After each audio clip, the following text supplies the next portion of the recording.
My son sent me a text message on my 75th birthday that consisted of exactly 14 words. We need space from you. Please do not reach out anymore at all. I stared at the screen, my thumb hovering over the glass, waiting for the three little dots that indicate a follow-up, maybe a just kidding or a happy birthday, Dad. But nothing came. Then a tiny icon appeared below the message. A heart. His wife Brittany had liked the message demanding I disappear from their lives. They wanted space. Fine. I decided to give them space. I gave them so much space that the next morning when Brittany tried to pay for her $300 spa treatment, the card was declined. When my son Darius tried to put premium gas in the Porsche I bought him, the pump flashed an error code. They wanted distance from me, but they forgot they were living in a mansion. I paid for driving cars. I leased and spending money. I earned mile by mile on the asphalt of the I-95. But before I tell you how I brought their entire fake world crashing down in less than 24 hours, tell me in the comments where you are watching from. Hit like and subscribe if you believe that respect is a two-way street and that an inheritance is a privilege, not a right. I am Reginald King, but everyone just calls me Reggie. To the neighbors in this historic brick row house district in Atlanta, I am just the old retired guy who sits on his porch wearing a flannel shirt and old Levi's, drinking sweet tea and watching the world go by. They see a man with calloused hands and a limp in his left leg from driving a rig for 40 years. They do not see the owner of King Logistics. They do not see the man who owns 300 tractor trailers moving freight across 48 states. They do not see the $40 million sitting in a revocable trust that I control with a single signature. And that is exactly how I like it. My wife, Coretta, God rest her soul, was the only one who kept me soft. She was the one who smoothed out my rough edges. When she passed 5 years ago, the silence in this house became deafening. But tonight, the silence was different. It was my 75th birthday. I sat at the kitchen table, the same table where I counted my first profits in 1980, the same table where Coretta and I ate dinner every night for 40 years. In front of me was a small chocolate cake I had bought myself from the grocery store. One single candle flickered in the center. The wax was dripping onto the frosting, counting the minutes. It was 8 in the evening. I had been waiting since noon. I had cleaned the house. I had put on my best button-down shirt. I had even bought a bottle of the good bourbon, the kind Coretta only let me drink on special occasions. I told myself they were just late. Darius is busy, I thought. He is the director of the Southern Branch, a title I created just to give him a salary of $180,000 a year for doing absolutely nothing. Brittany is probably getting the boy ready, my grandson, little Marcus. I had not seen him in 3 weeks. The clock on the wall ticked. 9 o'clock. The candle burned down to the nub and fizzled out in a pool of wax. Smoke curled up, smelling like burnt sugar and disappointment. I picked up my phone. No calls, no texts, not even a generic Facebook post. I opened our message thread. The last message was from me 2 days ago asking if they needed me to pick up Marcus from his private school. No reply to that one either. I swallowed my pride. I am a man who has negotiated contracts with unions and stared down competitors who tried to run my trucks off the road, but when it comes to my son, I have always been weak. I typed a message. Happy birthday to me. I am still waiting with the cake. Love, Dad. I hit send.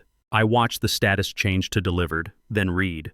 I waited. 1 minute, 5 minutes, the phone buzzed. I picked it up, my heart doing a little jump in my chest, hoping for an apology, hoping they were just stuck in traffic. But it wasn't an apology. It was the message that ended my life as a father and began my life as a ghost. Dad, Brittany, and I have discussed this. You are too overbearing. We need space from you. Please do not reach out anymore at all. I read it 3 times. Overbearing. That was the word they used. Overbearing. Was I overbearing when I paid the down payment of $200,000 for their house in the gated community because Brittany refused to live in a diverse neighborhood? Was I overbearing when I covered the $15,000 monthly expenses for their lifestyle because Darius complained that his salary wasn't enough to keep up with his friends at the country club? Was I overbearing when I set up a college fund for Marcus so he would never have to work 2 shifts at a warehouse like I did? Then I saw the notification. Brittany liked the message. A little gray heart icon. That heart was not a symbol of love. It was a knife. It was her way of twisting the blade, letting me know that this was her victory. She had finally done it. For 10 years since the day she met Darius, she had been trying to scrub the grease off him. She hated coming to my house. She said it smelled like old people and spices. She hated that I spoke with a thick accent. She hated that I told stories about changing tires in the snow. She wanted Darius to be a self-made man as long as the money came from my bank account.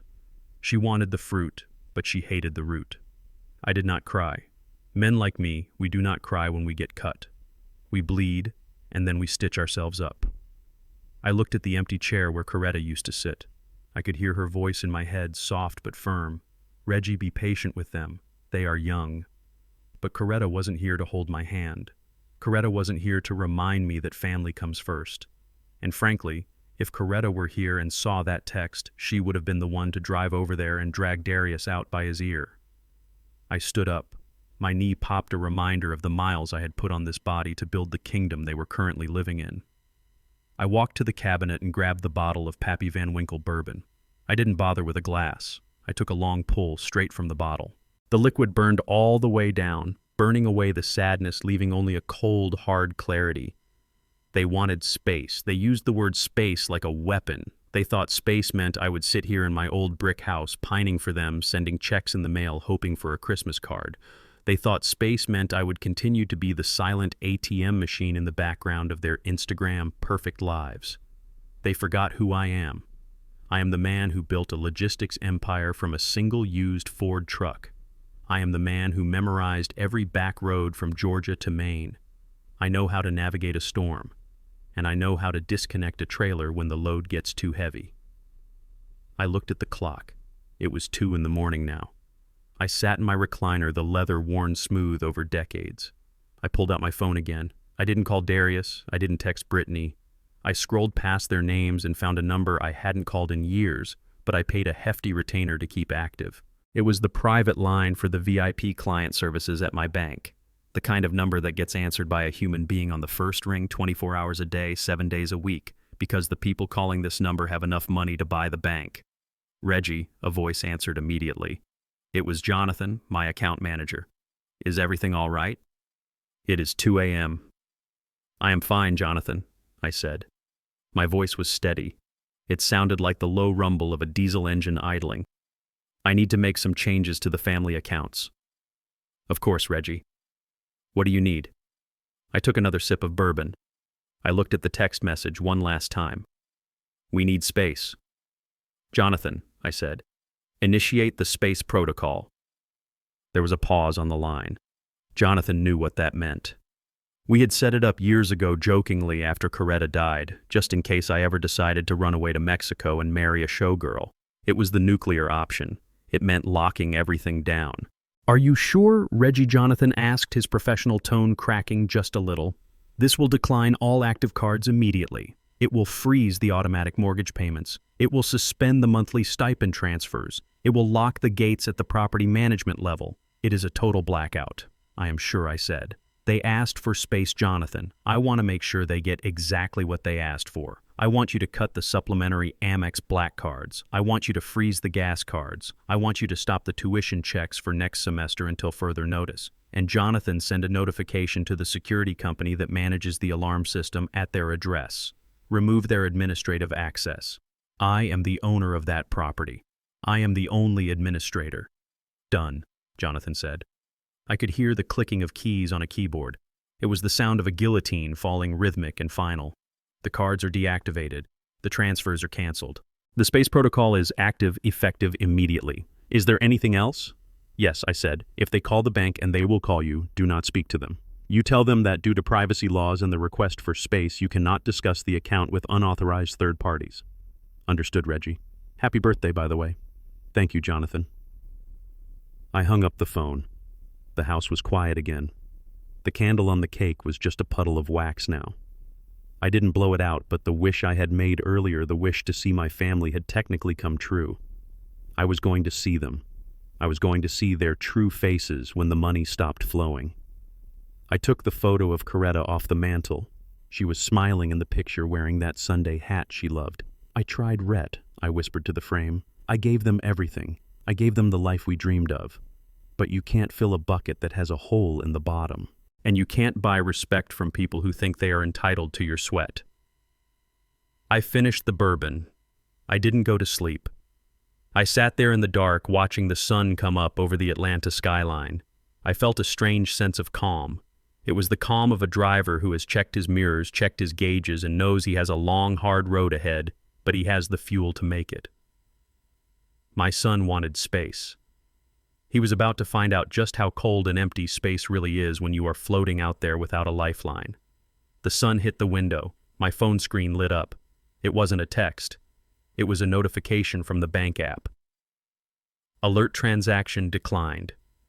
$500. Serenity Day Spa. Brittany. It had begun. The sun rises differently when you are a free man. For the first time in 15 years, I sat on my porch with a cup of coffee that tasted like peace. But I knew the storm was coming. I had the radar for it the same way I used to smell rain on the asphalt in Oklahoma before the clouds even turned gray. I checked my watch. It was 9 in the morning. The banks were open. The world was moving. And in the Buckhead mansion I had purchased with a cashier's check 5 years ago, my son and his wife were waking up to a new reality. To understand the chaos that was about to unfold, you have to understand the math. See, my son Darius and his wife Brittany didn't just live well. They lived a fantasy funded by a ghost. Every month on the first, an automatic transfer of $15,000 hit their joint account. I set it up the month Coretta died because I couldn't bear to see my son struggle the way we did. But it didn't stop there. The mortgage on that 5-bedroom colonial house, $5,000 a month, paid by the King Trust. The lease on Brittany's Porsche Cayenne 1200. The private school tuition for my grandson Marcus at that fancy academy where they teach Latin to 6-year-olds, another $3,000. I was bleeding almost $25,000 a month just to keep them warm, and they didn't even have the decency to invite me to dinner. They treated the money like gravity. They thought it was just a law of nature. They forgot that gravity comes from the earth, and I was the one holding the ground beneath their feet. My phone was sitting on the wooden railing of the porch. It was silent. Then at 9:15, exactly, the screen lit up. It wasn't a call. It was a notification from the banking app I monitored. Secondary card declined. Merchant Serenity Day Spa. Amount $450. I took a sip of coffee and smiled. I knew Brittany's routine. Every Tuesday morning she dropped Marcus at school and went for a facial and a massage. She liked to feel pampered. She liked to walk up to the counter, toss that heavy black Amex card onto the marble, and watch the receptionist's eyes widen. It made her feel important. It made her feel like she belonged to a class of people who don't look at price tags. I closed my eyes and pictured the scene. I could see Brittany standing there in her yoga pants that cost more than my first truck. I could see her tapping her manicured fingernails on the counter, waiting for the receipt. Then the silence. The receptionist, probably a nice young girl working for minimum wage, would have to whisper the bad news. "I'm sorry, ma'am." The card was declined. Brittany would laugh. She would do that nervous, high-pitched laugh she does when she is cornered. "Try it again," she would say. "It's a black card. It doesn't decline." But it would decline again and again. And for the first time in her marriage, Brittany would have to reach into her own purse, pull out her own debit card, and pray there was enough money in her personal account to cover the bill. I knew there wasn't. Brittany didn't save money. She displayed it. 10 minutes later, the phone buzzed. A text message from Brittany. "Dad, are you updating the card info? The spa machine is acting up. Call the bank ASAP. It is embarrassing." I didn't reply. I just watched a cardinal land on the feeder in the yard. Then came the second notification. 9:45 a.m. Secondary card declined. Merchant Chevron. Amount $85. That was Darius. He was on his way to the office, or at least that's where he told me he went. He drove that big SUV like he owned the road, always filling it with premium gas. He probably had the nozzle in the tank, watching the numbers tick up, not a care in the world. He would walk inside to grab a bottle of water and a pack of gum, tap the card, and hear the beep. Not the good beep, the bad beep, the beep that says you are not who you think you are. My phone started to vibrate. It was Darius calling. I let it ring. It went to voicemail. Then it rang again immediately, and again. By 10 o'clock, the phone was dancing across the table. It was a relentless, angry buzz. 10 missed calls. 20. I watched the names flash on the screen. Darius, Brittany, Darius again, Brittany again. Then the house landline. They were cycling through every number they had, trying to punch a hole through the silence I had built. I picked up the phone not to answer but to read the texts flooding in. The tone was shifting rapidly. It started with confusion. Dad, pick up. The bank is blocking the cards. Reggie, seriously, call us. We are stuck at the gas station. Then, as the reality set in, the panic started. Did someone hack the accounts? Dad, are you okay? Why aren't you answering? I imagined Darius standing there at the pump, a line of cars forming behind him honking. He would have to call Brittany. She would be screaming about the spa. They would realize in a terrifying moment of clarity that it wasn't a glitch. The river had run dry. By 11 o'clock, the panic had turned into rage. This is the part that hurts a father, even a hardened one like me. You want to believe that if you cut your children off, their first reaction would be concern for you. You want to believe they would drive over to see if you had a heart attack. But no, they didn't come to check on me. They just wanted the tap turned back on. The messages became vicious. You senile old man, what did you do? Are you punishing us? This is abuse. We have bills to pay. Brittany sent a long paragraph. I didn't read all of it, but the words selfish and crazy jumped out at me. She said I was trying to control them. She said I was using money to manipulate them. The irony was so thick I could choke on it. I wasn't manipulating them. I was liberating them. I was giving them exactly what they asked for. 120 missed calls. The battery on my phone was getting warm from the activity. I sat there, the master of my own universe, holding the device that connected me to their meltdown. I thought about the years I spent behind the wheel of a truck, driving through ice storms and heat waves, sleeping in rest stops, eating cold sandwiches, missing birthdays, missing anniversaries, all to build this pile of money. I thought I was building a legacy, but I had built a cage. I had turned my son into a man who couldn't pump gas without my permission. I had turned my daughter-in-law into a woman who defined her worth by the color of a credit card she didn't earn. It was time to end it. I opened the messaging app. I saw the stream of blue bubbles from Darius begging, threatening, cursing. I scrolled back up to the top to the message he had sent me the night before. The message that started it all. We need space from you. Please do not reach out anymore at all. I copied those 14 words. I pasted them into the reply box. I added one sentence of my own. I am respecting the space you asked for. Do not disturb. I hit send. Then I did something I haven't done since 1995. I turned the phone completely off. I felt the vibration die in my hand. The screen went black.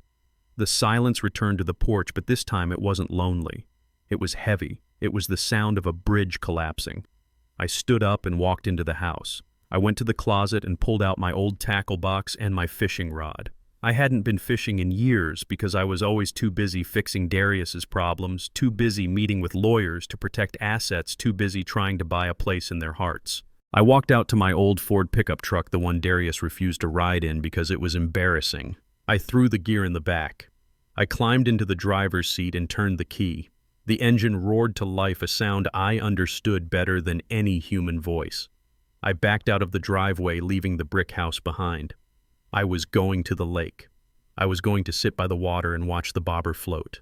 And while I was there, Darius and Brittany were going to learn the most expensive lesson of their lives. They were going to learn that space is expensive, and today the rent was due. The silence in my living room was thick, the kind of heavy quiet you get right before a tornado touches down. I had returned from the lake not with fish, but with a clarity that settled deep in my bones. I sat in my recliner, the leather cool against my back, a cup of chamomile tea steaming on the side table. I wasn't drinking bourbon tonight. I needed my mind sharp. I needed to be the captain of the ship, not a passenger. On the wall opposite me, the 60-inch flat screen was split into 4 quadrants, displaying the live feed from the security cameras I had installed 3 years ago.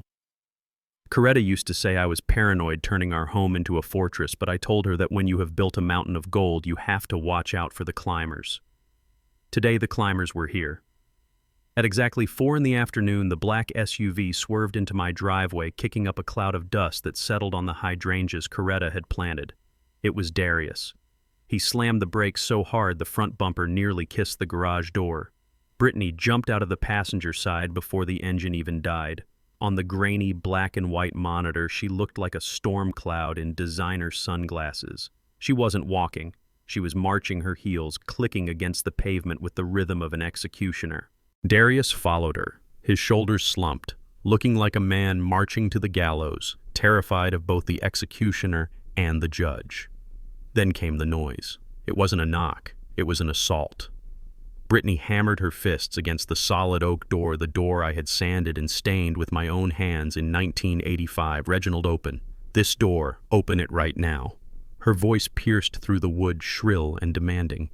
It was the voice of a woman who had never been told no, a woman who believed the world owed her an explanation for every inconvenience. I didn't move. I didn't flinch. I took a slow sip of tea, watching the steam curl up into the air. On the screen, I saw her face distorted by the wide-angle lens, her mouth moving rapidly, her hands gesturing wildly. "Dad," Darius yelled, his voice cracking. "We know you are in there. The car is in the driveway. Pick up the phone." I reached for the remote and turned up the volume on the security monitor. The microphone by the door picked up everything. "He is doing this on purpose," Brittany hissed, turning to Darius. "Look at this house. It is dark. He is sitting in there laughing at us. That selfish old man. Reggie, open up. We need to talk about the bank. You can't just cut us off. That is illegal. It is financial abuse." I almost laughed. Financial abuse. I wondered if she knew the definition of the word. I wondered if she thought about financial abuse when she spent $5,000 on handbags while I was driving a truck through a blizzard in Wyoming to pay for them. She started kicking the door. Thud, thud, thud. "He is unstable, Darius," she screamed. "I told you, he has finally lost it. He is having a mental break. We need to get in there. He is probably hoarding the cash. He is sitting on our money, Darius. Our money." The phrase hung in the air of my living room, toxic and heavy. It wasn't my money anymore. In her mind, I was just the custodian of her future, and I had failed in my duties. I set the tea down. I picked up my cell phone. I didn't call Darius. I dialed 3 digits, 911. Emergency services. What is your emergency? "My name is Reginald King," I said, my voice calm, steady, the voice of a man calling in a delivery schedule. "I am at 424 Martin Luther King Drive. I have 2 individuals on my property attempting to break down my front door. They are screaming and making threats. I fear for my safety. Are they armed, sir?" "They are armed with entitlement," I thought. "No," I said aloud. "They are not armed, but they are aggressive. They are refusing to leave. Officers are on the way, Mr. King. Stay inside. Do not engage." I hung up. I watched the screen. Brittany had moved from the door to the window. She was pressing her face against the glass, trying to peer through the curtains. "I see you!" she shrieked. "I see the light on the camera. You are watching us." "You sick, pathetic old man. Open the door. We have bills due tomorrow, do you hear me?" The mortgage. Darius tried to pull her back. "Britt, stop. The neighbors are looking. Let them look," she yelled, shoving his hand away. "Let them see what kind of monster his father is. He lures us in, makes us dependent, and then cuts the cord just to watch us fall. He is a sadist." I watched Mrs. Johnson from across the street step out onto her porch. She was 80 years old, a retired school teacher who had known me since I was a boy. She stood there with her arms crossed, shaking her head. She knew a scene when she saw one. Brittany didn't care about Mrs. Johnson. Brittany didn't care about dignity. She only cared about the credit limit. 5 minutes passed. The banging continued. Brittany picked up a terracotta pot from the porch, one of Coretta's favorites, and raised it as if she were going to smash it through the window. Darius grabbed her arm just in time. "Don't," he shouted. "That is criminal damage. He is stealing our lives," she screamed back, dropping the pot. It shattered on the concrete. The sound was sharp, like a bone breaking. That pot cost $12 at a garden center 10 years ago. It was worth more to me than the luxury SUV parked in my driveway. Then the blue lights flashed. 2 cruisers rolled up the street, silently cutting the sirens as they approached. Officer Griggs and his partner, a young rookie I didn't recognize, stepped out. I knew Griggs. His father had worked for me as a dispatcher for 20 years. I had sponsored the police department's charity softball league for a decade. Brittany saw the police and her demeanor changed instantly. It was like watching a snake shed its skin. The rage evaporated, replaced by a performance of frantic concern. She ran down the driveway, waving her arms. "Thank God you are here," she cried, her voice trembling with fake tears. "It is my father-in-law. He is in there. We think he is having a medical episode." Griggs walked up the driveway, his hand resting casually on his belt. He didn't look frantic. He looked annoyed. "Ma'am, step back," Griggs said calmly. "Officer, you have to help us," Brittany pleaded, grabbing Darius's arm and pulling him forward as a prop. He has dementia. He has been acting erratic for weeks. He locked us out. He has control of all the family finances, and he doesn't know what he is doing. He thinks we are strangers. You have to break the door down. He might be hurting himself." Darius nodded, looking at his shoes. He hasn't been himself, officer. We are just worried about him." I stood up from the recliner. It was time. I walked to the front door. I unlocked the deadbolt. The click was loud in the silence that followed their pleas. I opened the door, leaving the storm screen locked between us. I stood there, framed in the doorway, looking down at them. I wasn't wearing a hospital gown. I wasn't disheveled. I was wearing freshly pressed trousers and a collared shirt. I looked at Officer Griggs and nodded. "Good afternoon, Officer Griggs," I said. "How is your father doing, Mr. King?" Griggs said, touching the brim of his cap. "He is doing just fine, sir. Still talks about that fishing trip you took him on in '98. We got a call about a disturbance. Trespassers attempting to force entry." "That would be these two," I said, gesturing to Darius and Brittany with a slight tilt of my head. Brittany's mouth fell open. She pointed a manicured finger at me through the screen. "See? Look at him. He is cold. He doesn't even care. He is sick. Officer, he needs to be evaluated. He cut off our money." "Who does that to their own children?" Officer Griggs turned to Brittany. His face was stone. "Ma'am, cutting off an allowance isn't a crime. Breaking down a door is. Mr. King is the legal owner of this property. If he wants you to leave, you leave. But he is senile." She shrieked, the mask slipping again. "He is hoarding our inheritance. He is going to spend it all." Griggs stepped closer, his voice dropping an octave, becoming hard and official. "Ma'am, Mr. King seems perfectly lucid to me. What I see here is a homeowner asking two unwanted guests to vacate his premises. Now you can get back in that vehicle and drive away, or I can place you under arrest for attempted breaking and entering destruction of property for that pot I see smashed over there and disturbing the peace. It is your choice." Darius looked at me. His eyes were pleading, begging me to save him from the humiliation, to save him from his wife, to save him from himself. "Dad, please, just talk to us. We can fix this." I looked at my son. I looked at the man who was 40 years old but stood there like a child waiting for an allowance. "I received your text message, Darius," I said. My voice was low, but it carried across the yard. "You said you needed space. I am giving you the entire universe. Now get off my porch." Darius flinched as if I had slapped him. Brittany let out a sound that was half growl, half sob. "Let's go," Griggs said, pointing to the SUV. "Now!" Darius grabbed Brittany's arm. She resisted for a moment, her eyes wild, staring at me through the mesh screen. She looked at the house, the small brick fortress that held the man she couldn't break. Then she looked at the neighbors watching. She realized she had lost this round. She turned and marched to the car. She yanked the door open and climbed in. Darius followed, casting one last look at me, a look of pure terror at the reality stretching out before him. As the engine roared to life, Brittany rolled down the window. Her face was twisted ugly with hate. She didn't shout this time. She hissed, her voice cutting through the humid air like a razor blade. "You think you won, old man. You think this is over. You are dead. You hear me. You are dead to us. And we will get what is ours. We will take every dime and we will put you in the cheapest home we can find. Watch your back." She rolled the window up. The SUV backed out, tires screeching against the asphalt, narrowly missing Officer Griggs. Griggs shook his head and turned back to me. "I am sorry about that, Mr. King. Do you want to file a report about the pot?" "No, officer," I said. "Let it go. It is just a pot." "All right. Call us if they come back." "I will. Thank you, son." I closed the heavy oak door. I locked the deadbolt. I walked back to my recliner and sat down. My hands were not shaking. My heart was beating slow and steady. I looked at the monitor. The driveway was empty. The dust was settling. They said they would get what was theirs. They didn't understand. They were already getting exactly what was theirs. Nothing. But Brittany's threat lingered in the quiet room. She wasn't done. I knew people like her. When they can't get in through the front door, they try to burn the house down. I picked up my phone and dialed a number. "Jamal," I said when my lawyer answered. "Reggie, everything okay?" "No," I said. "The war has started. Brittany just threatened me in front of a police officer. They're going to come for my sanity next. They're going to try to prove I am incompetent. Let them try." Jamal said, his voice sharpening. "We have the trust documents. We have the medical records from your physical last month." "I know," I said. "But we need to be ready. I want to document everything." And Jamal. Yes.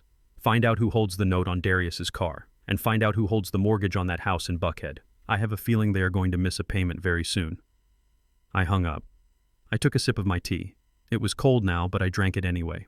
The bitterness was appropriate. The thing about a small lie is that it needs to be fed. It is like a stray dog. You feed it once and it follows you home. But a big lie, a lie designed to destroy a man's reputation, that is a different beast entirely. That is a wildfire. It feeds itself. It consumes the oxygen in the room until there is nothing left to breathe. I woke up the next morning to a strange atmosphere in the neighborhood.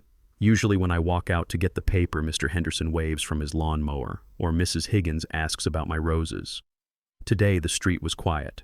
Mrs. Higgins was on her porch, but when she saw me, she turned her back and went inside. I didn't understand it until I opened my iPad to check the market reports. My niece, who lives in Chicago, had sent me a screenshot. It was from Facebook. It was a post by Brittany, and it had been shared 400 times. The photo was black and white, artfully blurred. It showed Brittany holding my grandson's hand, looking out a window with a single perfect tear rolling down her cheek. The caption was a masterpiece of fiction. It breaks my heart to share this, she wrote, but we are in a crisis. We have tried to keep this private to protect his dignity, but my father-in-law, Reginald King, is suffering from severe cognitive decline. He has become aggressive, paranoid, and erratic. Yesterday, he locked us out of the family home and cut off all support for his only grandson. We are terrified for his safety and ours. We are trying to get him the help he needs, but the legal system is slow. Please pray for us as we navigate this tragedy of dementia. We just want our Papa Reggie back. I sat there, my hand trembling slightly, not from age, but from a rage so cold it burned. Dementia. That was the angle. They weren't just painting me as mean, they were painting me as broken. They were stripping away my agency. If I was sick, then my decisions didn't matter. If I was sick, cutting off their money wasn't a punishment, it was a symptom. I scrolled through the comments. Hundreds of them. So brave of you to share this, Brittany. Dementia is a monster. Stay strong. He needs to be in a facility for his own good. These were people who had eaten at my table at the company picnic. People I had sent Christmas bonuses to. They were swallowing the lie whole because it was served on a platter of white woman tears. Brittany knew exactly what she was doing. She was weaponizing her victimhood. She was turning the community I built against me. But the personal attack was just the jab. The uppercut came an hour later. My phone rang. It was Frank Miller, one of my oldest suppliers. Frank runs a fleet of maintenance crews that service my trucks across the Southeast. Reggie, Frank said, his voice low. I just got an email. I think you need to see it. Send it, I said. A moment later, it popped into my inbox. It was from Darius, but he hadn't used his personal email. He had used his official King Logistics address, the one I gave him for his ceremonial title. And he hadn't just sent it to Frank, he had carbon copied the entire vendor list, the board of advisors, and our 3 biggest shipping partners. Subject: urgent leadership transition notice. Dear partners, due to the unfortunate and rapid decline in my father's health, specifically regarding his mental acuity and judgment, I will be stepping in to assume temporary executive control of King Logistics effective immediately. We ask for your patience as we manage this difficult family matter. Please direct all financial and operational queries to me moving forward to ensure continuity of service. I stared at the screen. My son. The boy I taught to fish. The boy I sat with when he had nightmares. He was telling the industry, my industry, that I was unfit. He was trying to stage a coup with a laptop I paid for. He wasn't just coming for my bank account anymore, he was coming for my name. He was trying to kill Reginald King, the businessman, so he could bury Reginald King, the father. I didn't reply to the email. I didn't post a rant on Facebook defending my sanity. That is what a desperate man does. That is what a confused man does. I put on my suit. I tied my tie with a Windsor knot perfect and tight. I drove my truck downtown to the glass tower where Jamal Evans had his office. Jamal and I go back 40 years. We met when we were both hungry and invisible. He was a young lawyer trying to find clients who wouldn't judge him by the color of his skin, and I was an independent trucker trying to get contracts in a world that didn't want to give them to me. We fought back to back in the trenches of capitalism. Jamal is the only man on earth who knows where all the bodies are buried, metaphorically speaking. I walked into his office. He didn't ask how I was. He had already printed out Brittany's post and Darius's email. They were laying on his mahogany desk. So Jamal said, leaning back in his chair, lighting a cigar, even though the building was non-smoking. They decided to go nuclear. They want to say I am crazy, Jamal, I said, sitting down. They want to say I am dangerous. It is a smart play, Jamal admitted, blowing smoke toward the ceiling. Evil, but smart. If they can convince a judge you are mentally incompetent, the power of attorney shifts to next of kin. That is Darius. He gets control of the trust. He gets the company. He gets the house. And you get a room with soft walls and a nurse who feeds you applesauce. I want to sue them, I said. I want to sue them for libel. I want to sue them for defamation. I want to fire Darius publicly. I want to release a statement that destroys them. Jamal shook his head. No, not yet. Why not? I asked, slamming my hand on the desk. They are dragging my name through the mud, because Reggie Jamal said, his voice calm and smooth like oil. Right now it is just a he said, she said. If you react with anger, if you lash out, you feed their narrative. You look like the angry, erratic old man they are describing. You look defensive, so I just sit here and let them lie. No. Jamal smiled, a shark smile. We let them dig. You see, Reggie, a lie this big requires maintenance. They have to keep escalating to make it believable. They have claimed you are unfit. Now they have to prove it. They have claimed financial hardship. Now they have to show it. Darius sent that email to the vendors. That is fraud, Reggie. He misrepresented his authority. He interfered with contractual relations. That is a felony-level tort. But we need more. We need them to commit a crime that leaves a paper trail so thick we can choke them with it. We need them to cross the line from being ungrateful children to being felons. We let them think they are winning. We let them think you are scared, or maybe even that you are actually confused. Silence is a vacuum, Reggie. They will fill it with mistakes. I looked out the window at the city I helped build. I thought about 1990. Do you remember Pete Kowalski? I asked Jamal. Jamal chuckled. Big Red.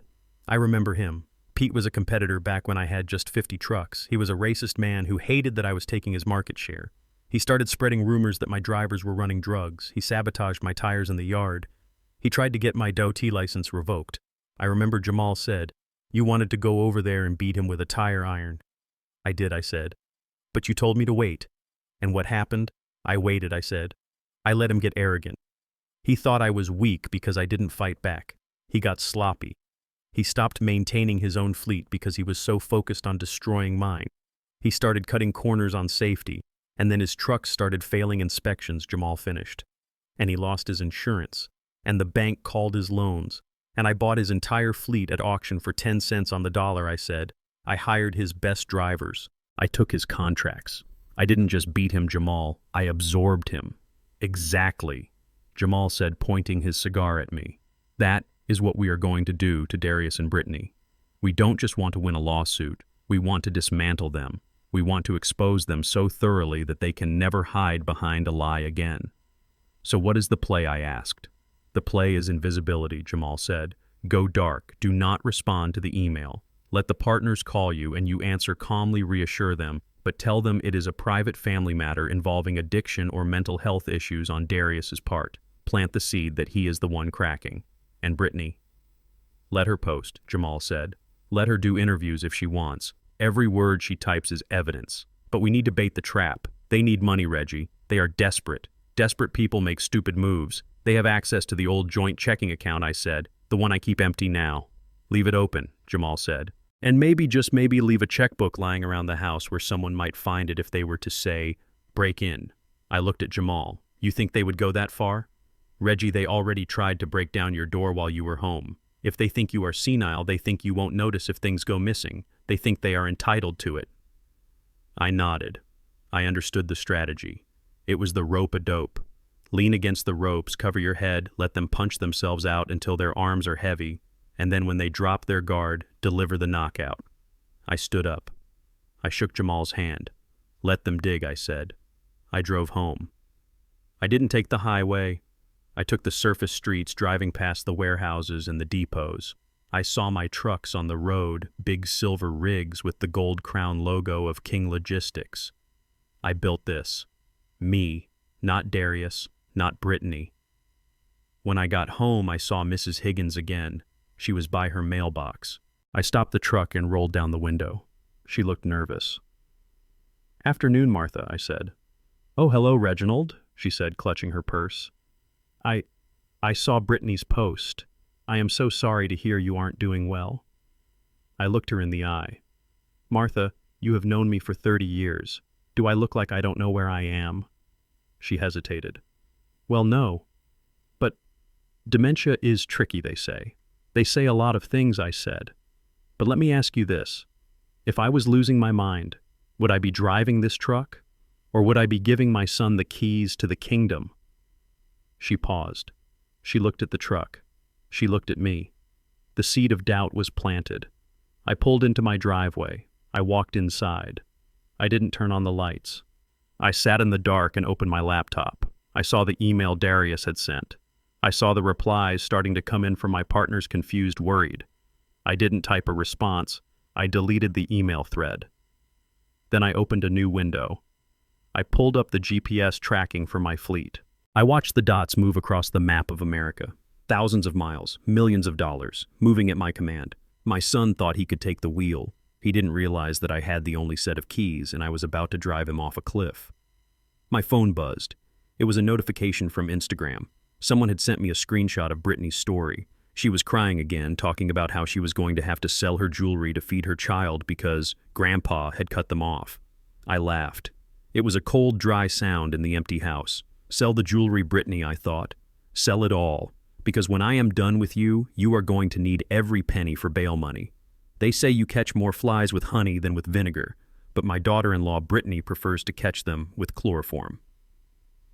2 days after the smear campaign on Facebook, after the emails to my partners, and after the neighborhood had turned its back on me, the black SUV rolled into my driveway again. But this time they didn't bang on the door. They didn't scream. They knocked gently, 3 soft taps, the kind of knock you use when you are visiting a sick relative you are secretly hoping is already dead. I was ready. Jamal had told me to let them dig, but he also told me to hand them the shovel. I had spent the morning preparing the stage. I turned the thermostat up to 80 degrees so the house felt stifling and stale. I pulled the curtains tight, leaving the living room in a dim, dusty twilight. I left a half-eaten bowl of oatmeal on the coffee table, letting it crust over. And then I sat in my recliner, but not the way I usually sit. I slumped. I let my mouth hang open just a fraction. I stared at a spot on the wall as if I were watching a movie that only I could see. When I opened the door, I didn't look Darius in the eye. I looked past him at the oak tree in the yard. "Who is it?" I asked, my voice trembling. I pitched it a little higher than usual, adding a quaver that wasn't there. "Is that the delivery boy?" Darius flinched. I saw the pain in his eyes, the guilt flashing for a second before he smothered it. "No, Dad. It is Darius, your son." "Darius," I repeated, squinting. "You look different. You look old." Brittany stepped forward. She was wearing a pastel cardigan and holding a casserole dish covered in foil. It was the costume of the concerned caregiver. Behind her stood a man I had never seen before. He was short, balding, wearing a suit that was a little too shiny, and carrying a leather medical bag that looked like a prop from a bad movie. "We brought a friend, Reggie," Brittany said, her voice dripping with that fake sweetness she used on the neighbors. "This is Dr. Thorne. We just wanted him to check your blood pressure, since you haven't been feeling well." I looked at Dr. Thorne. He didn't look like a doctor. He looked like a man who bet on dog races. His eyes were darting around the porch, assessing the value of the property before he even stepped inside. "A doctor," I mumbled, stepping back to let them in. "I don't need a doctor. I need to find my keys." I had them in 1992. Brittany exchanged a look with the doctor, a look of pure triumph. They walked into the living room. The heat hit them like a wall. Brittany wrinkled her nose at the smell of the old oatmeal. "It is okay, Mr. King," Dr. Thorne said, his voice oily. "Why don't you have a seat? I just want to ask you a few simple questions." I sat down. I picked at the button on my flannel shirt. It was the second button from the top, a large black button that didn't quite match the others if you looked closely. But they weren't looking closely at my clothes. They were looking at my mind. Dr. Thorne pulled out a stethoscope but didn't put it in his ears. He sat on the edge of the sofa. "Mr. King, can you tell me what year it is?" I furrowed my brow. I looked at the ceiling. The year? Well, the Braves just won the pennant, so it must be 95. No, wait, is Coretta in the kitchen? She said she was making peach cobbler. Darius made a choking sound. He turned away, unable to watch. But Brittany. Brittany leaned forward, her eyes bright like a predator sensing a wounded animal. Write that down, she whispered to the doctor. He thinks his dead wife is cooking. Dr. Thorne scribbled on a notepad. Interesting. And Mr. King, do you know who the president is? I laughed. A cackle, really. That actor fella. Reagan. He is a good one. He understands the unions. The doctor nodded, scribbling faster, disoriented to time and place. Significant memory regression. Mr. King, have you been feeling angry lately? Paranoid. Paranoid. I leaned in close, lowering my voice to a conspiratorial whisper. The squirrels. They are watching me. They have cameras in the acorns. I saw them. Brittany let out a breath she had been holding. It was the sound of victory. She looked at Darius. See, I told you. He is gone. He is completely gone.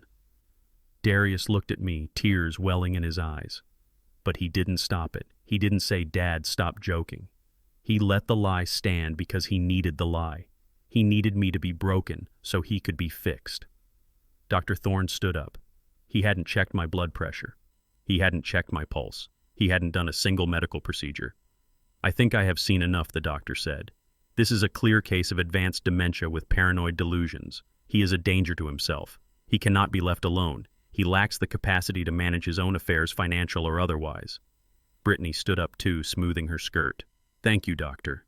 This is heartbreaking, simply heartbreaking. But we have to do what is best for him. We need that paperwork signed immediately so we can get the emergency guardianship order. I stared at the wall, humming a gospel tune, pretending to be lost in a fog. But my ears were sharp. I was listening to the rhythm of their breathing. I was waiting for the moment. Darius, why don't you go start the car, Brittany said. The doctor and I need to finalize the billing. Darius nodded and practically ran out of the house. He couldn't stomach the final betrayal. He was a coward, but he wasn't made of stone. Brittany, however, was granite. When the front door closed, the air in the room changed. It wasn't sad anymore. It was transactional. Brittany turned to Dr. Thorne. She didn't whisper, but she kept her voice low. You have everything you need for the affidavit. Yes, Mrs. King Thorne said. I can testify that he is completely incapacitated. The court will grant the temporary conservatorship by tomorrow morning. Good, she said. She reached into her purse. She pulled out a thick white envelope. It was bulky. Cash. Here is the first half, she said, pressing it into his hand. 10,000. You get the other 10,000 when the judge signs the order. And remember, if anyone asks, you have been treating him for 6 months. Don't worry, Thorne said, sliding the envelope into his jacket pocket. My records are impeccable. The old man is cooked. They both looked at me. I was picking at a loose thread on the arm of the chair, muttering about tire pressure and diesel prices. To them, I was just a piece of furniture that needed to be moved to a storage unit. We should go, Brittany said. I can't stand the smell in here. They walked to the door. Brittany paused with her hand on the knob. She looked back at me one last time. There was no pity in her face, just disgust. Goodbye, Reggie, she said. Enjoy the house while you can. By Friday, you will be in a room with a view of a parking lot. They left.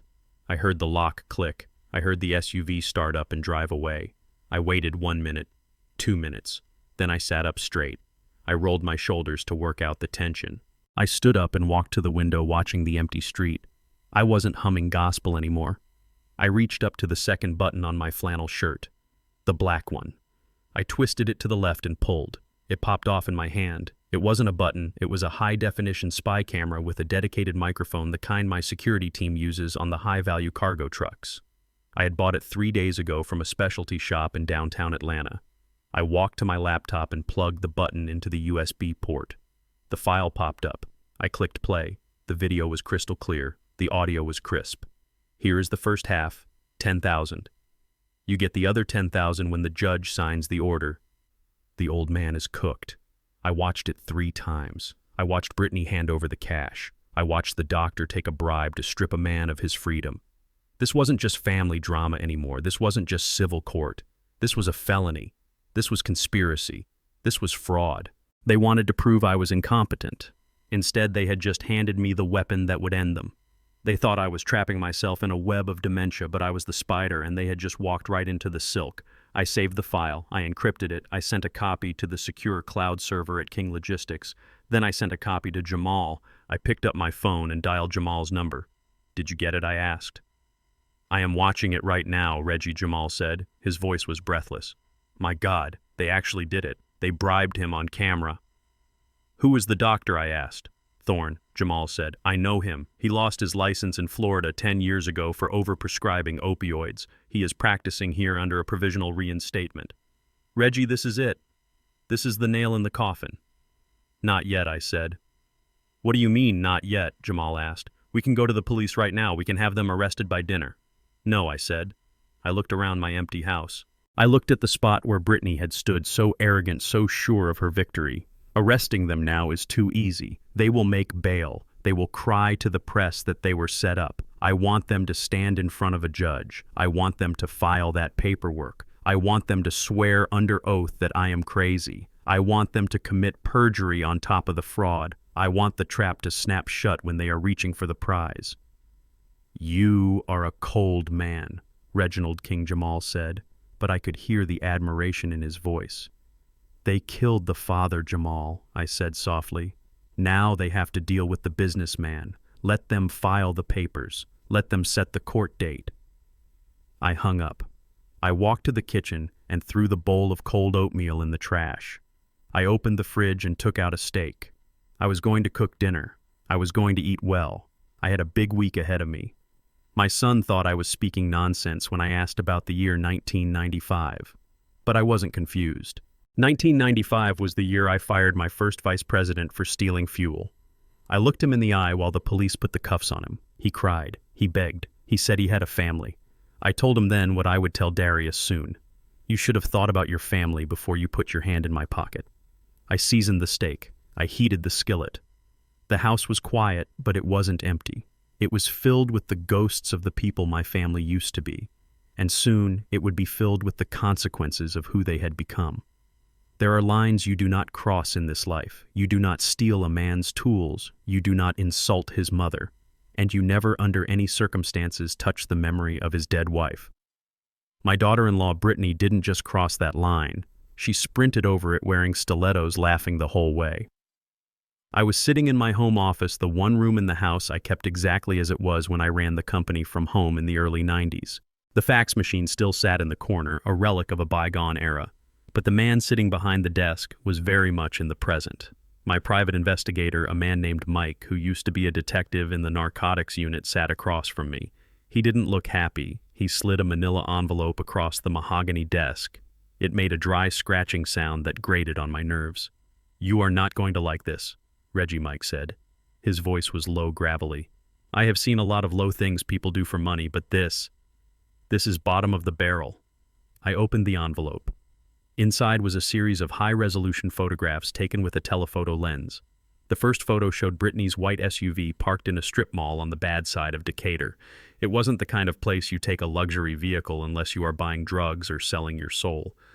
The second photo showed Brittany walking toward a storefront with bars on the windows. She was wearing a trench coat and sunglasses, looking over her shoulder like a thief in a cartoon. I looked at the sign above the door in the photo. Quick Cash Pawn and Loan. My stomach turned. I flipped to the next photo. It was a close-up of Brittany at the counter. She was handing something to the man behind the glass. It was a black velvet box. My breath hitched in my throat. I knew that box. I knew the texture of the velvet. I knew the gold hinge on the back. Mike slid a piece of paper across the desk. It was a photocopy of a transaction receipt. "She pawned them," Reggie Mike said softly. "Yesterday afternoon, she got $4,000 cash." I looked at the receipt. Item description: vintage black pearl necklace and earring set. Tahitian. White gold clasp. I closed my eyes. Suddenly, I wasn't in my office anymore. I was back in 1998. It was our 30th wedding anniversary. Coretta and I had flown to Tahiti, a trip we had saved for 5 years to afford. I remembered the moment we walked into the jeweler's shop. I remembered the way Coretta's eyes lit up when she saw those black pearls. They weren't just jewelry. They were a symbol. They were dark, beautiful, and formed under pressure just like us. They cost $25,000. It was the most money I had ever spent on anything that didn't have 18 wheels and a diesel engine. Coretta only wore them 3 times. She said they were too precious to risk. She kept them in the safe, treating them like a holy relic. 6 months ago, Brittany had come to me. She had tears in her eyes. She said there was a charity gala at the Botanical Gardens. She said she wanted to represent the family well. She begged me to let her wear the pearls. Just for one night, Dad, she had said. I promise I will guard them with my life. I had hesitated, but I wanted to believe her. I wanted to believe she respected the legacy. So I opened the safe. I handed her the box. I told her, these are not just pearls, Brittany. These are Coretta. Bring them back tomorrow. She never brought them back. Every time I asked, there was an excuse. Oh, I left them in the safe deposit box at the bank. Oh, I forgot them at my mother's house. I let it slide because I didn't want to fight. I didn't want to believe she would steal from a dead woman. But looking at the receipt, the truth was undeniable. She hadn't just stolen jewelry. She had sold my wife's memory to a stranger for $4,000. That wasn't even enough to cover 1 month of her mortgage. She had burned a cathedral to fry an egg. I stood up. I felt a coldness spread through my chest, freezing the blood in my veins. The sadness evaporated. The grief vanished. In its place was something hard and sharp like a blade of ice. Reggie, Mike asked. You okay? I am fine, Mike, I said. My voice sounded distant to my own ears. I need you to drive me. Where are we going? We are going to Decatur. I am going to get my wife back. The drive was silent. I stared out the window at the city passing by, but I didn't see the buildings or the traffic. I saw Brittany's face. I saw the way she smiled when I handed her that box. I realized then that she didn't see me as a person. She didn't see Coretta as a person. We were just resources. We were just cattle to be slaughtered for her consumption. We pulled up to the pawn shop. It was a dingy place, smelling of stale cigarettes and desperation. I walked in my cane, tapping against the linoleum floor. The man behind the counter looked up. He was a big guy wearing a stained t-shirt and a suspicious look. Can I help you? He grunted. I placed the photocopy of the receipt on the glass counter. I placed a stack of $100 bills next to it. $5,000. I am here for the necklace, I said. Ticket number 4099. The man looked at the money. He looked at the receipt. He looked at me. That ticket is in the name of a Brittany King, he said. You ain't Brittany. I am Reginald King, I said.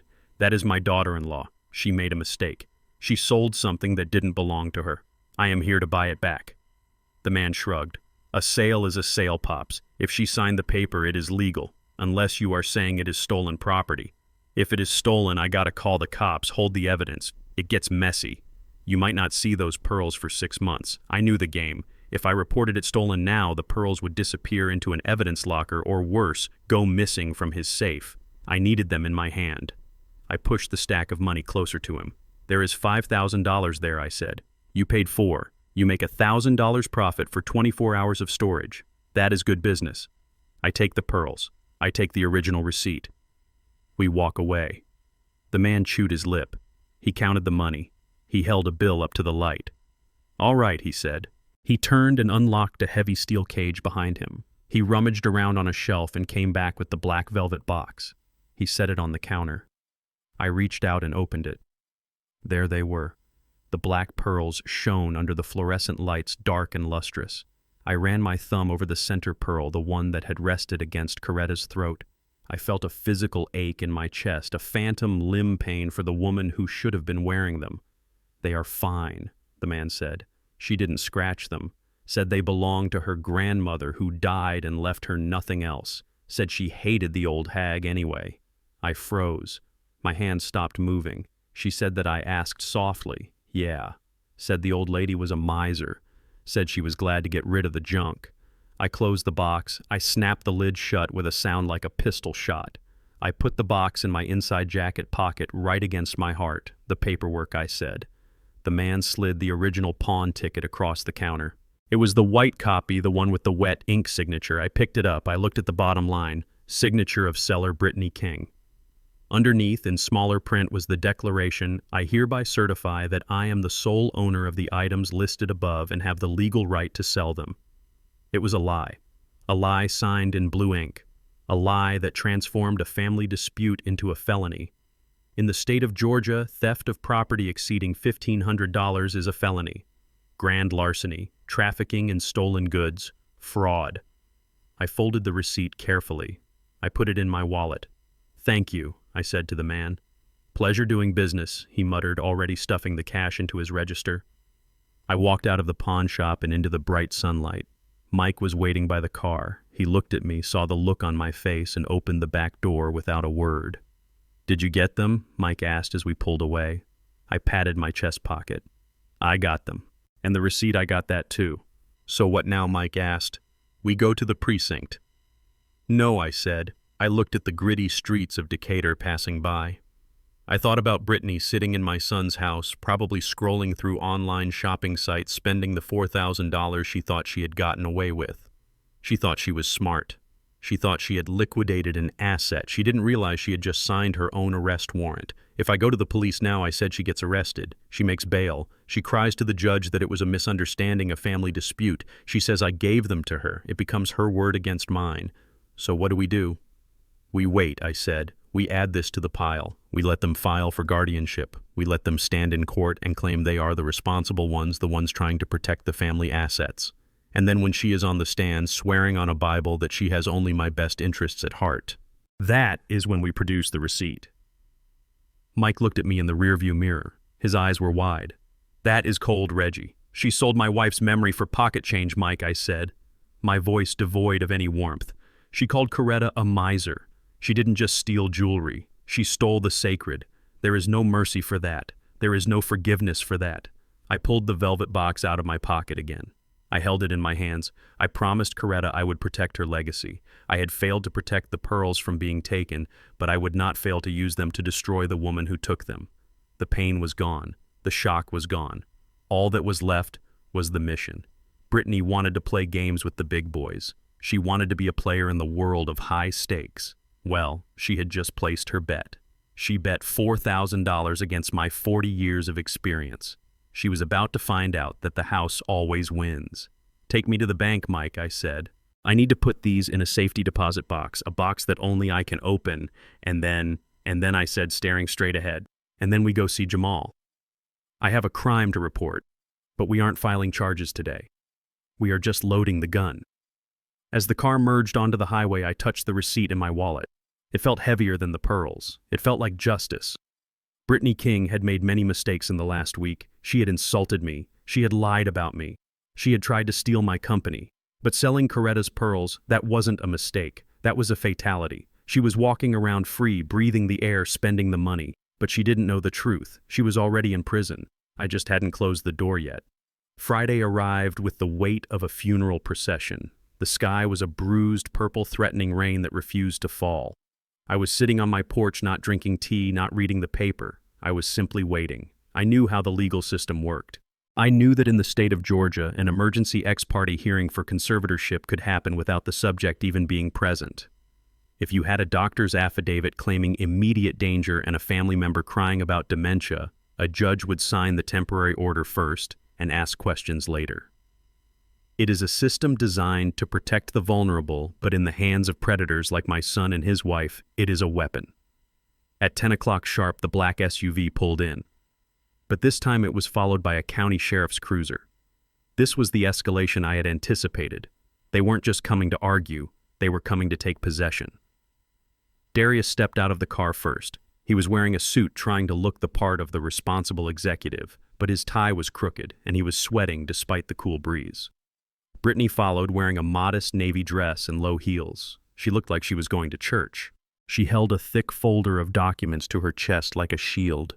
The deputy, a large man with a weary face, walked up the driveway. He didn't have his hand on his gun, which was a good sign. He looked like a man who hated domestic disputes. "Mr. Reginald King," the deputy asked. "I am Reggie," I said, standing up slowly, leaning heavily on my cane. "Can I help you, deputy, sir? I have a court order here signed by Judge Harrison this morning," the deputy said, handing me a stack of papers.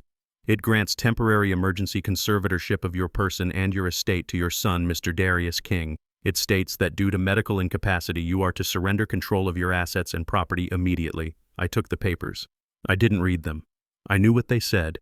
I knew they were based on the lies Dr. Thorne had sold for $20,000. I understand, I said calmly. Brittany stepped forward, emboldened by the badge next to her. She didn't look at me. She looked at the house like a general surveying a conquered city. "We need the keys, Reggie," she said. Her voice was steady cold. "The keys to the house, the keys to the truck, and specifically the key to the floor safe in the master bedroom. We need to secure your assets for your own protection." "For my protection," I repeated. My voice was flat. "Yes, Dad," Darius said, stepping up beside her. You aren't capable of handling this anymore. We are doing this to help you. We are going to manage everything. You won't have to worry about bills or the company. I am taking over King Logistics effective today." I looked at my son. He stood there, chest puffed out, holding a piece of paper that he thought made him a king. He didn't realize it was just a permission slip to enter a minefield. I reached into my pocket. I pulled out my key ring. It held the key to the front door, the key to the truck, and a small, intricate brass key that opened the vintage floor safe Coretta and I had installed 30 years ago. I separated the brass key. I held it up. The sunlight caught the metal. "This is what you want, isn't it?" I asked. "We need to inventory the cash reserves," Brittany said quickly. Her eyes locked on the key. "The affidavit says you have been hoarding cash. We need to deposit it into a managed account." "Of course," I said. "You want to count the money." I handed the key to Darius. He took it. His hand was shaking. It was the shake of an addict reaching for the needle. "It is in the bedroom, Darius," I said softly. "Under the rug in the closet. You remember where it is. You used to hide your comic books in there when you were a boy." Darius nodded, swallowing hard. "Thanks, Dad. Why don't you sit here with the deputy? We will just be a minute." They rushed past me. They didn't walk. They hurried the way greedy people do when they think no one is watching. They opened the front door and disappeared into the gloom of the house.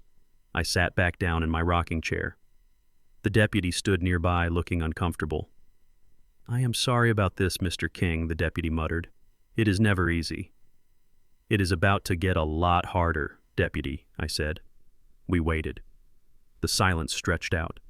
I could hear their footsteps on the hardwood floors inside. I heard the heavy thud of the closet door opening in the master bedroom. I heard the rug being dragged aside. Then the metallic clank of the key entering the lock. The screech of the heavy steel door swinging open. I closed my eyes and counted backward from 10, 9, 8. They were expecting stacks of cash. They were expecting the liquid capital of King Logistics. They were expecting gold bars, deeds, bonds. They were expecting the millions I had moved to the irrevocable trust 3 days ago. 7, 6, 5.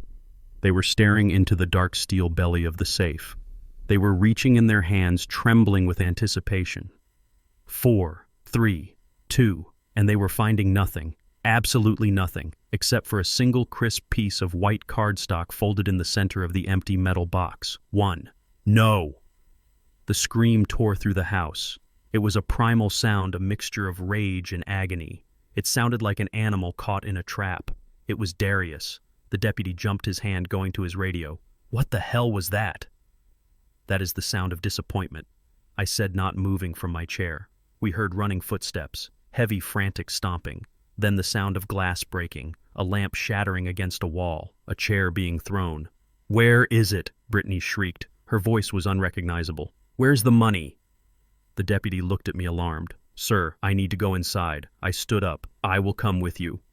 We walked into the house. The living room was empty, but the noise was coming from the back. We walked down the hallway to the master bedroom. The scene was chaos. The closet contents were thrown across the room. My clothes were pulled off the hangers. The heavy floor safe was open, gaping like a toothless mouth. Darius was standing in the middle of the room, holding the white cardstock in his hand. His face was purple. Veins bulged in his neck. He was breathing like a bull. Brittany was on her knees in front of the safe, feeling around the empty interior, scratching at the metal as if she could dig through the steel to find the gold that wasn't there. "Where is it?" Darius roared when he saw me. "Where is the money, old man? The accounts are empty. The safe is empty." The deputy stepped forward, his hand raised. "Sir, calm down. Step back." "He stole it," Brittany screamed, scrambling to her feet. She pointed a shaking finger at me. "He hid it. He knew we were coming. That is fraud. That is our money. I leaned on my cane looking at them. I looked at the mess they had made of the room Coretta loved. I looked at the shattered picture frame on the floor, a photo of us at Disney World when Darius was 10. It is not your money, I said, my voice calm, contrasting with their hysteria. It never was. Darius crumpled the piece of white cardstock in his fist and threw it at me. It bounced off my chest and landed on the floor. "Read it," he screamed. "Look at what he wrote, you sick bastard." The deputy bent down and picked up the paper. He unfolded it. He read it aloud, his voice neutral, professional. "Space is expensive, son." The deputy looked up at me, then at Darius. He fought back a smirk. "You cut us off," Darius yelled, kicking the footboard of the bed. "You emptied the safe. How are we supposed to pay the lawyer? How are we supposed to pay the bribe?" Brittany slapped her hand over his mouth. "Shut up," she hissed. "Shut up, you idiot." I smiled. It was a small, cold smile. "I caught that, Darius. You were worried about paying the lawyer? Or were you worried about paying the doctor?" Brittany's eyes went wide. She realized in that second that the ground had shifted. She realized that the empty safe wasn't just a lack of funds, it was a message. It meant I was steps ahead. "You are sick," she spat. "You lured us here. You came here with a court order," I reminded her. "You came here to take control. Well, you have control, Darius. You are the conservator of this estate. Congratulations. The estate currently consists of this house, which has a lien on it as of yesterday, and a bank account with a balance of $0.00. You put a lien on your own house," Darius whispered, horrified. "I took out a line of credit against it," I said, "to secure my future. Since I am so incompetent, I figured I better put the money somewhere safe. Somewhere you can't touch." Darius grabbed a vase from the dresser, blue porcelain Ming Dynasty reproduction, and hurled it at the wall. It shattered into 1,000 pieces. "I am going to kill you," he screamed, lunging toward me. The deputy moved fast. He stepped between us, grabbing Darius by the shoulder and spinning him around. He slammed Darius against the wall, pinning him there. "That is enough," the deputy shouted. "Sir, you need to calm down right now, or you are going out of here in cuffs." "He stole our inheritance," Brittany wailed, sinking to the floor amidst the broken porcelain. "He stole our future." I looked at her. I looked at the greed pooling in her eyes like oil. "I didn't steal your future, Brittany," I said. "I just canceled your subscription to my life." The deputy handcuffed Darius, not arresting him, just restraining him for safety. Darius was sobbing now, big heaving sobs of a man who realizes he has gambled everything and lost. "Get them out of here, deputy," I said, turning my back on them. "They have a lot of cleaning up to do." But they didn't know the half of it. The safe was empty, yes, but the real trap wasn't the empty box. The real trap was the piece of paper Darius had just admitted to needing to pay a bribe for. The deputy had heard it, I had heard it, and the hidden camera in the smoke detector above the bed had heard it too. Darius had his conservatorship. He had the legal right to manage nothing, and in doing so, he had just proved to a court of law that his primary interest wasn't my health. It was the cash he thought was in that box. As the deputy dragged a weeping Darius out of the room with Brittany trailing behind like a ghost, I picked up the crumpled note from the floor. I smoothed it out. "Space is expensive, son." I placed it on the dresser. It was the most expensive lesson I had ever taught him. And class was just beginning. Monday morning arrived with the precision of a Swiss watch and the subtlety of a sledgehammer. I was sitting in Jamal's corner office, 30 floors up, looking down at the city that was just waking up. The coffee in my mug was black, bitter, and hot. On the desk between us sat a stack of documents thick enough to stop a bullet. These weren't just papers. They were the eviction notice for my son's entire life. Jamal was reviewing the final clause of the King Family Trust. He had his reading glasses perched on the end of his nose, and a small, satisfied smile played on his lips. He looked like a man who was about to checkmate an opponent who didn't even know they were playing chess. Reggie Jamal said, tapping the paper with his gold pen, "This is a thing of beauty. Clause 4B, the nuclear option. Do you remember when we wrote this?" I nodded. 1999. Darius was 18. He had just wrecked his first car and laughed about it. "I told you then that I needed a kill switch. I needed a way to pull the plug if the boy ever forgot who paid for the electricity." "And here we are," Jamal said. "The clause states that upon any legal challenge to your competency or authority, the trustee, that is you, has the immediate right to liquidate all non-essential assets held by the trust to preserve the principal capital. And since the Buckhead estate is technically a corporate asset listed under King Properties LLC for tax purposes. It is liquid, I finished for him. It is sold, Jamal corrected. The buyer wired the funds an hour ago, a holding company out of Delaware. They got a hell of a deal, $4 million for a $6 million property. But the condition was immediate possession. Immediate possession, I repeated. The words tasted cold and metallic. 48 hours, Jamal said. The sheriff serves the notice at noon. I looked at the clock. 11:45. In 15 minutes, the life Darius and Brittany had built on my back was going to be foreclosed. I thought I would feel sad. I thought I would feel a pang of regret for making my only son homeless. But all I felt was the vibration of the engine under my feet, the hum of the machine I had built finally working exactly as it was designed. They wanted to play legal games. They wanted to use the law to steal my freedom. Now I was using the law to steal their shelter. I stood up and walked to the window. I pictured the house in Buckhead, 5 bedrooms, 6 baths, a pool that cost more to heat than my first house cost to buy. Brittany loved that house. She defined herself by it. She posted pictures of the foyer on Instagram every week. She hosted brunch in the garden so her friends could envy her. She didn't own a brick of it. She was a squatter in a palace and the landlord was coming to collect. At 12:15, my phone didn't ring. It was Jamal's paralegal who knocked on the door. "The service is complete," she said. "The deputy just confirmed delivery. Now we wait," I said. I didn't have to wait long. I had access to the security system at the Buckhead house. I pulled up the app on my tablet. I saw the deputy's car pulling away. I saw Darius standing in the driveway holding a bright orange envelope. He looked small. The massive columns of the house loomed over him, indifferent to his distress. Brittany came running out the front door. She was wearing a silk robe, a coffee cup in her hand. I couldn't hear them. I hadn't put microphones outside that house, but I didn't need to. I knew the script. I saw Brittany snatch the envelope from Darius. I saw her tear it open. I saw the coffee cup fall from her hand and shatter on the pavers. It was a beautiful replay of the terracotta pot incident. Only this time the pottery wasn't the only thing breaking. She screamed. I saw her mouth open wide, her neck muscles straining. She pointed at the house. She pointed at Darius. She hit him in the chest with the envelope. Once, twice. She was blaming him. She was screaming that this was his fault, that he was weak, that he was useless. She wasn't asking how they would solve it. She was asking why he hadn't stopped me. Darius stood there taking the blows. He looked defeated. He looked like a man who had realized that the ground he stood on was actually a trap door. Then he pulled out his phone. My phone on the desk buzzed. A picture of Darius popped up. It was a photo from 10 years ago, him smiling at his college graduation. I looked at it. I let it ring. Voicemail. He called again. And again. "Pick it up," Reggie Jamal said softly. Let him hear the voice of the man he tried to bury. I picked up the phone on the 4th ring. I didn't say hello. I just breathed into the receiver. "Dad?" Darius screamed. His voice was raw, hysterical. "Dad, you can't do this. They just served us. They say the house is sold. They say we have to leave by Wednesday. Dad, this is our home. Marcus grew up here. It is not your home." "Darius," I said. My voice was calm, the voice of a dispatcher telling a driver his route had changed. "It is a corporate asset, and the corporation is downsizing." "Downsizing? You sold it? You sold it out from under us. Where are we supposed to go? We have no money. The accounts are frozen. You emptied the safe. Dad, we are destitute."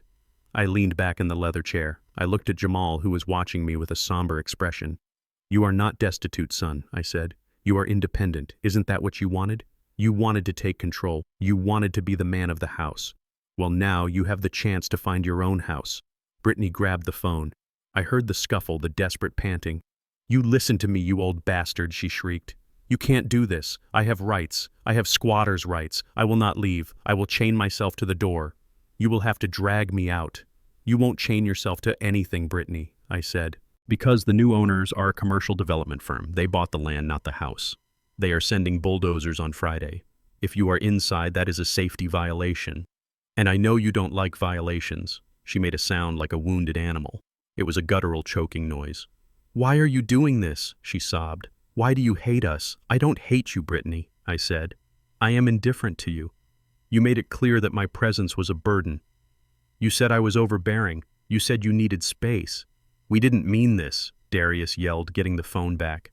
We just wanted some boundaries, and I gave them to you," I said. I drew a line in the sand. You are on your side and I am on mine. The house happens to be on my side. The money happens to be on my side. The future happens to be on my side. You chose your territory, Darius. Now you have to live in it. Dad, please, Darius begged. His voice dropped to a whimper. I am sorry.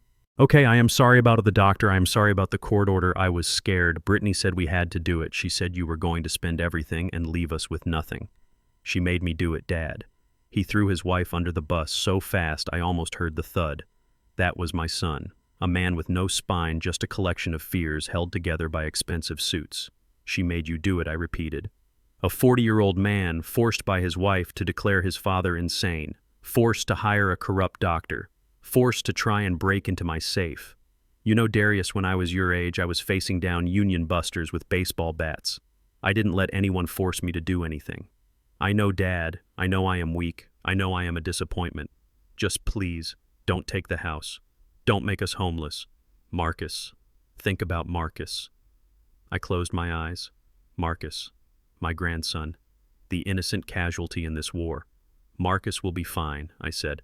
I have already set up a separate educational trust for him. His tuition is paid directly to the school. He will not suffer for your sins. But you need to learn how to survive. Dad. Darius, I said, cutting him off. Do you remember the text message, the one you sent on my birthday?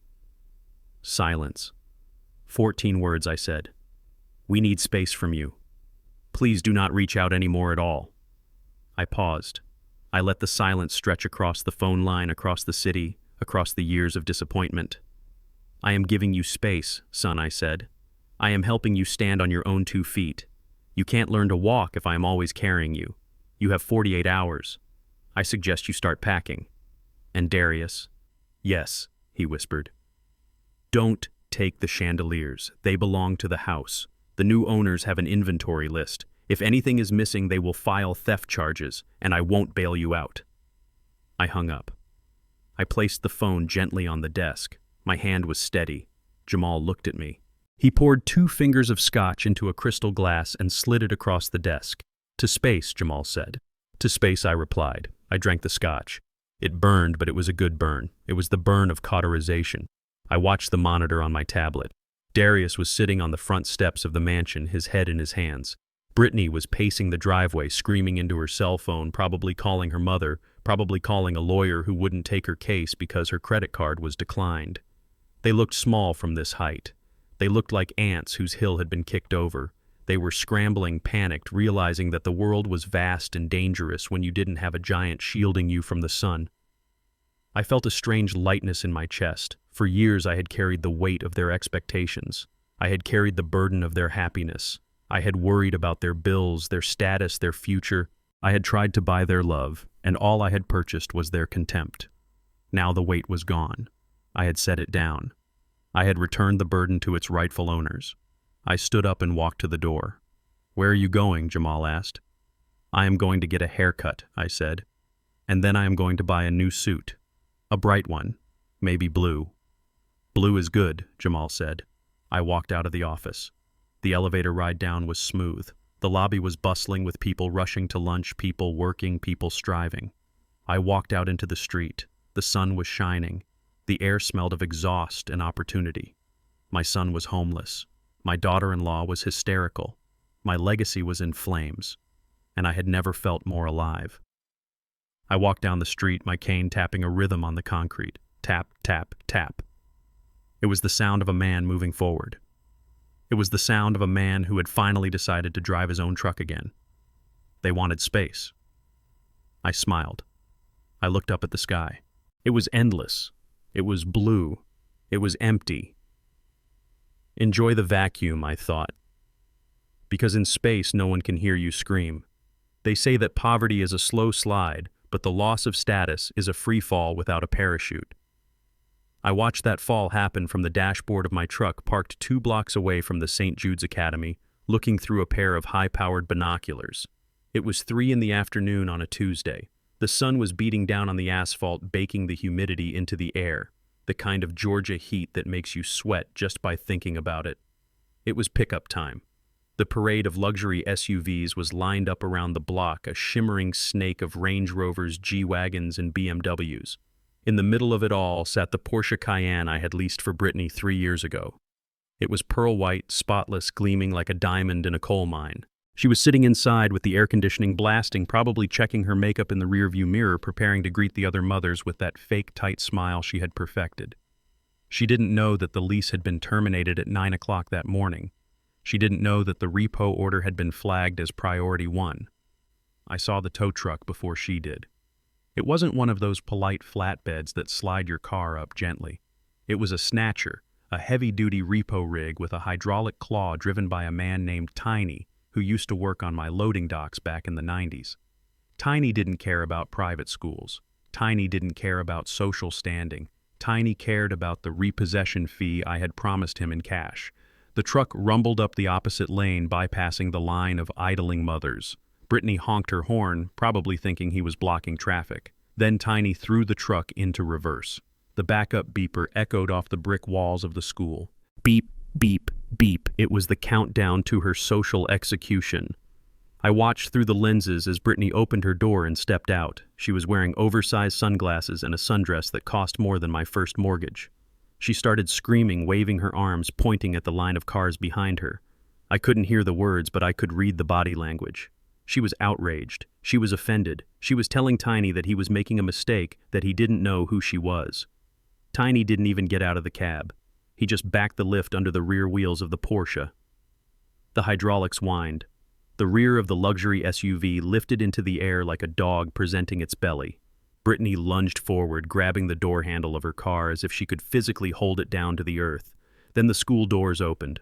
The bell rang. Children poured out in their navy blue blazers and khaki pants. And right there in the front row, holding his little backpack, was Marcus, my grandson. He stopped. He watched. He saw his mother screaming at a tow truck driver. He saw the family car, the symbol of their stability, being hooked up like a piece of scrap metal. The other mothers were watching too. They weren't helping. They were rolling up their windows. They were checking their phones. In that circle of society, financial ruin is a contagion, and nobody wanted to catch the virus. Tiny hit the gas. The Porsche bounced as it was dragged away. Brittany chased it for about 10 steps in her heels before she stumbled and stopped. She stood there in the middle of the road, surrounded by exhaust fumes and the stares of 50 wealthy women who were silently judging her. She had to walk to the curb. She had to take Marcus by the hand and stand on the sidewalk while the other cars passed her by. She had to call a rideshare service because her phone app was the only thing still linked to a debit card that might have $20 on it. I lowered the binoculars. My chest felt tight, not for her, for Marcus. He looked small. He looked confused. But I told myself that a little confusion now was better than a lifetime of delusion later. He needed to see that objects are temporary. He needed to see that when the facade breaks, all you have left is your character. And his mother was showing him exactly what hers was made of. By the time they got back to the Buckhead mansion, the word had spread. The social ostracization was immediate and brutal. I knew this because my lawyer Jamal had contacts on the school board. He told me that by 5 o'clock, Brittany had been removed from the Gala Planning Committee group chat. Her brunch invitations for the weekend had been rescinded with vague excuses about family emergencies. She was alone. The credit cards were dead plastic, the car was gone, the house was sold, the friends were ghosts. That night, the surveillance feed from the living room showed a different kind of scene. There was no screaming. There was no throwing of vases. The silence was heavy, suffocating. The house was filled with boxes. They had started packing, not because they wanted to, but because they had no choice. Darius was sitting on the floor, taping up a box of books. He looked broken. He looked like a man who had forgotten how to stand up. Brittany was sitting on the sofa drinking wine from a bottle that she must have hidden away. She wasn't crying anymore. Her eyes were dry and hard. She was scrolling through her phone, looking at the photos of the gala she wasn't invited to, looking at the lives of the people who had discarded her. "You need to fix this, Darius," she said. Her voice was low, devoid of emotion. "I can't," Brittany Darius whispered. "He blocked me. He blocked you. The bank won't talk to me. The lawyer won't take my calls. It is over. We have to go to a motel." "We are not going to a motel," she snapped. She stood up and walked over to him. She stood over him like a shadow. "We are not losing everything because your father's having a tantrum. We deserve that money. It is the family business. You built that company too." "I didn't build anything. Darius said, putting his head in his hands. I just sat in the office he gave me. I don't even know how the dispatch software works. Exactly, she said. You sat in the office. You had access. You still have your laptop, don't you? Darius looked up. Yeah. So you have access to the server. You have access to the client list. You have access to the bidding algorithms for the government contracts next quarter. Darius's face went pale. Brittany, no. That is corporate espionage. That is illegal. It is only illegal if you get caught, she hissed. And who is going to catch you? Your senile father. He is too busy playing games to notice if a few files get downloaded. Britt, I can't. Those are trade secrets.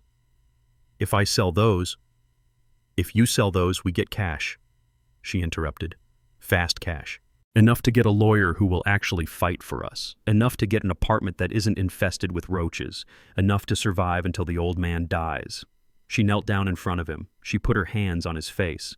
It wasn't a gesture of affection. It was a gesture of control. Listen to me, Darius. Carter Logistics has been trying to buy your father out for a decade. Old man Carter hates Reggie. He would pay 6 figures just for the client list, maybe 7 for the bidding data. Carter, Darius whispered. Dad hates him. He tried to ruin Dad in the 90s. Exactly, Brittany said. It is poetic justice. Your father ruins us. We give his enemy the weapon to ruin him.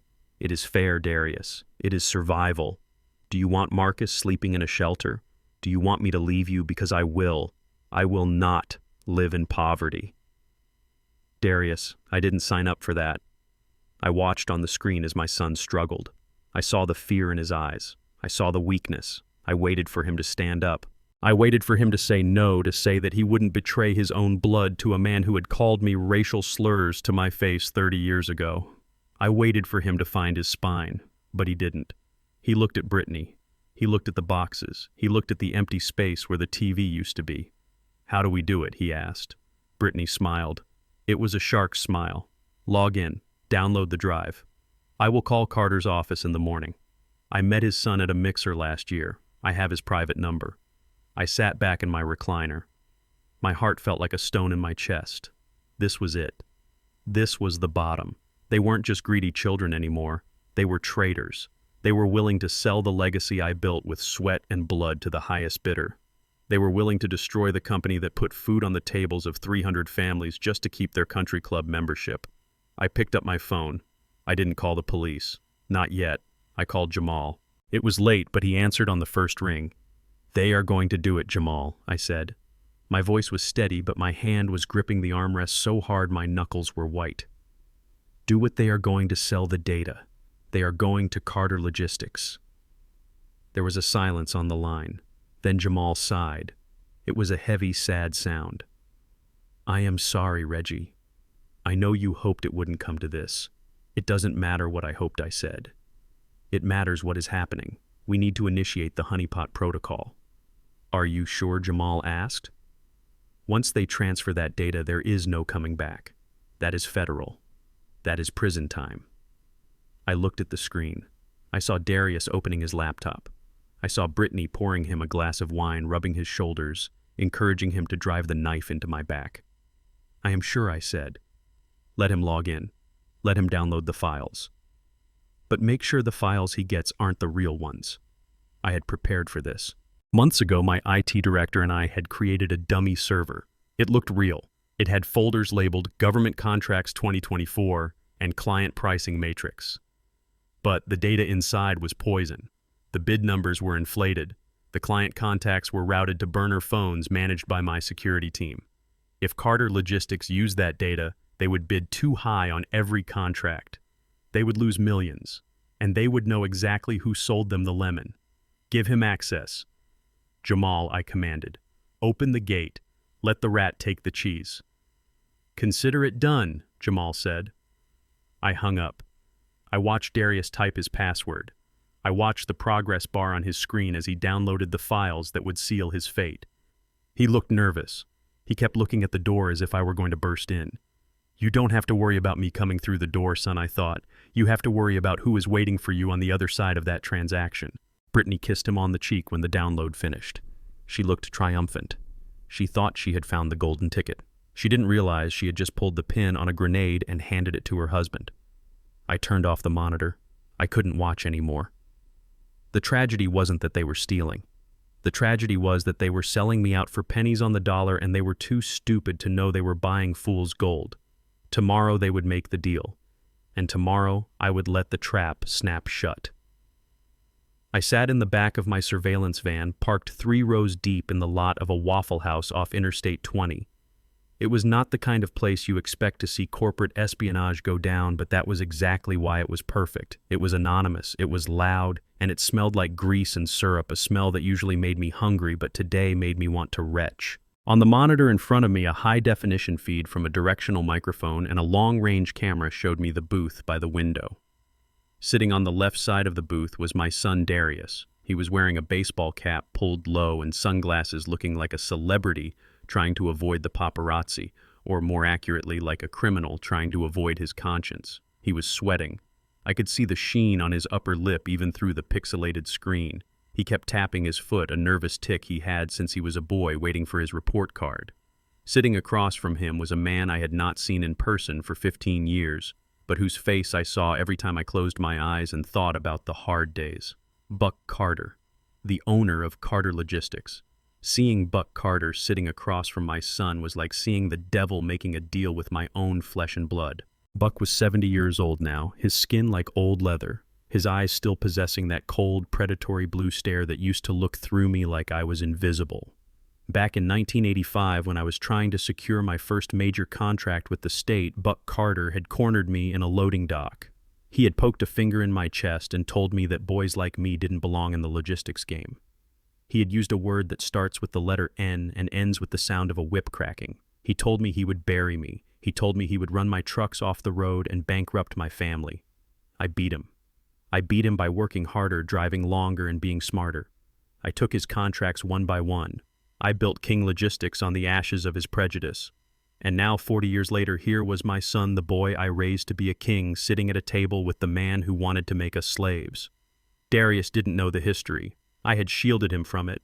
I didn't want him to carry the weight of my scars. I wanted him to walk tall without the chip on his shoulder that I carried.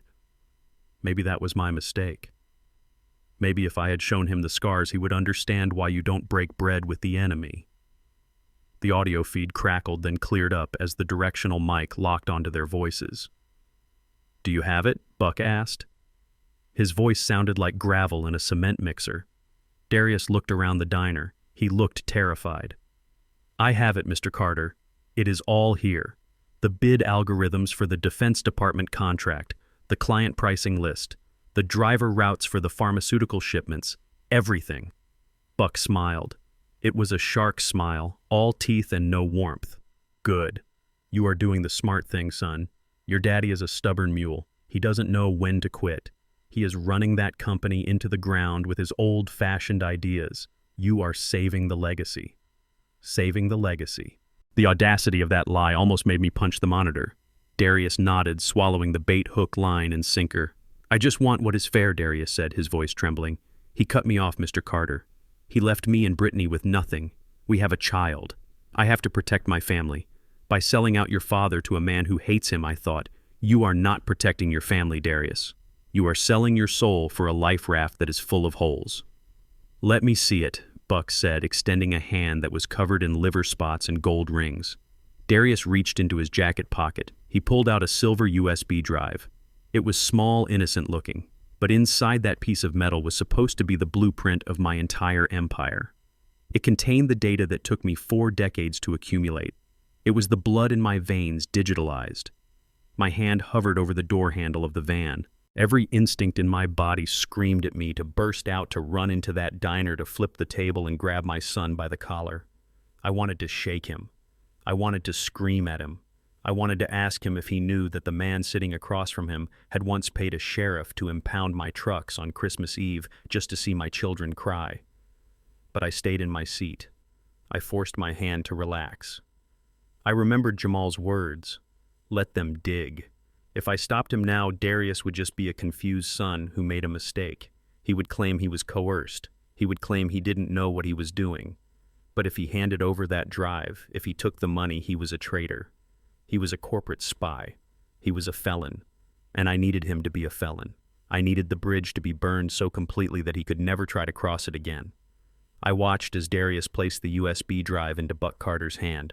Buck closed his fist around it. He laughed a dry hacking sound. Reggie King always thought he was smarter than everyone else, Buck said, pocketing the drive.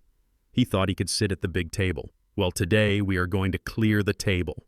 He reached under the table and pulled out a thick brown envelope. He slid it across the Formica surface to Darius. 50,000 cash, Buck said. Just like we agreed, another 50 when I verify the files are readable. Darius took the envelope. He didn't even count it. He just shoved it into his jacket, looking like he wanted to vomit. Thank you, Darius whispered. Don't thank me, son, Buck said, standing up. You just earned your place in the food chain. Tell your wife I said hello. I hear she's a woman with expensive taste. I like that. Buck walked out of the diner. He walked right past my van, whistling a tune. He got into his Mercedes and drove away, thinking he had just bought the silver bullet that would kill King Logistics. Darius sat in the booth for another 5 minutes. He ordered a glass of water. I watched him drink it. His hand was shaking so bad he spilled some on his shirt. He looked at the empty seat across from him. He looked at the envelope in his pocket. He looked like a man who had just realized that money weighs more than he thought. I felt a tear roll down my cheek. It was hot and angry. It wasn't for the loss of the company secrets. Those were safe. It was for the loss of my son. In that diner booth, Darius King died. The boy I raised, the boy I loved, the boy I protected. He was gone. In his place sat a stranger, a weak, greedy man who had just sold his father for $50,000. I wiped the tear away. The grief was gone. Now there was only the game. Buck Carter thought he had the keys to the kingdom. He thought he had my bid data. He thought he knew exactly what price to undercut me by for the massive government shipping contract next month. But what Buck didn't know, and what Darius was too stupid to check, was that the files on that drive were poison. Jamal and my IT director had spent the last 24 hours building the honeypot. The file labeled defense contract bids didn't contain my real numbers. It contained numbers that were 20% lower than the actual cost of operation. If Buck used those numbers to bid, he would win the contract, sure. But he would be contractually obligated to fulfill the shipping orders at a price that would bankrupt him within 6 months. He would bleed money with every mile his trucks drove. The file labeled client list contained the names of companies that were either shell corporations we created or clients who were notoriously slow payers and litigious nightmares. We had gifted Buck our blacklist wrapped in a bow. And the file labeled executive salaries that contained a little present just for the IRS disguised as payroll data, hinting at offshore accounts that didn't exist, but would trigger an audit that would tie Buck's accounting department in knots for years. Darius stood up.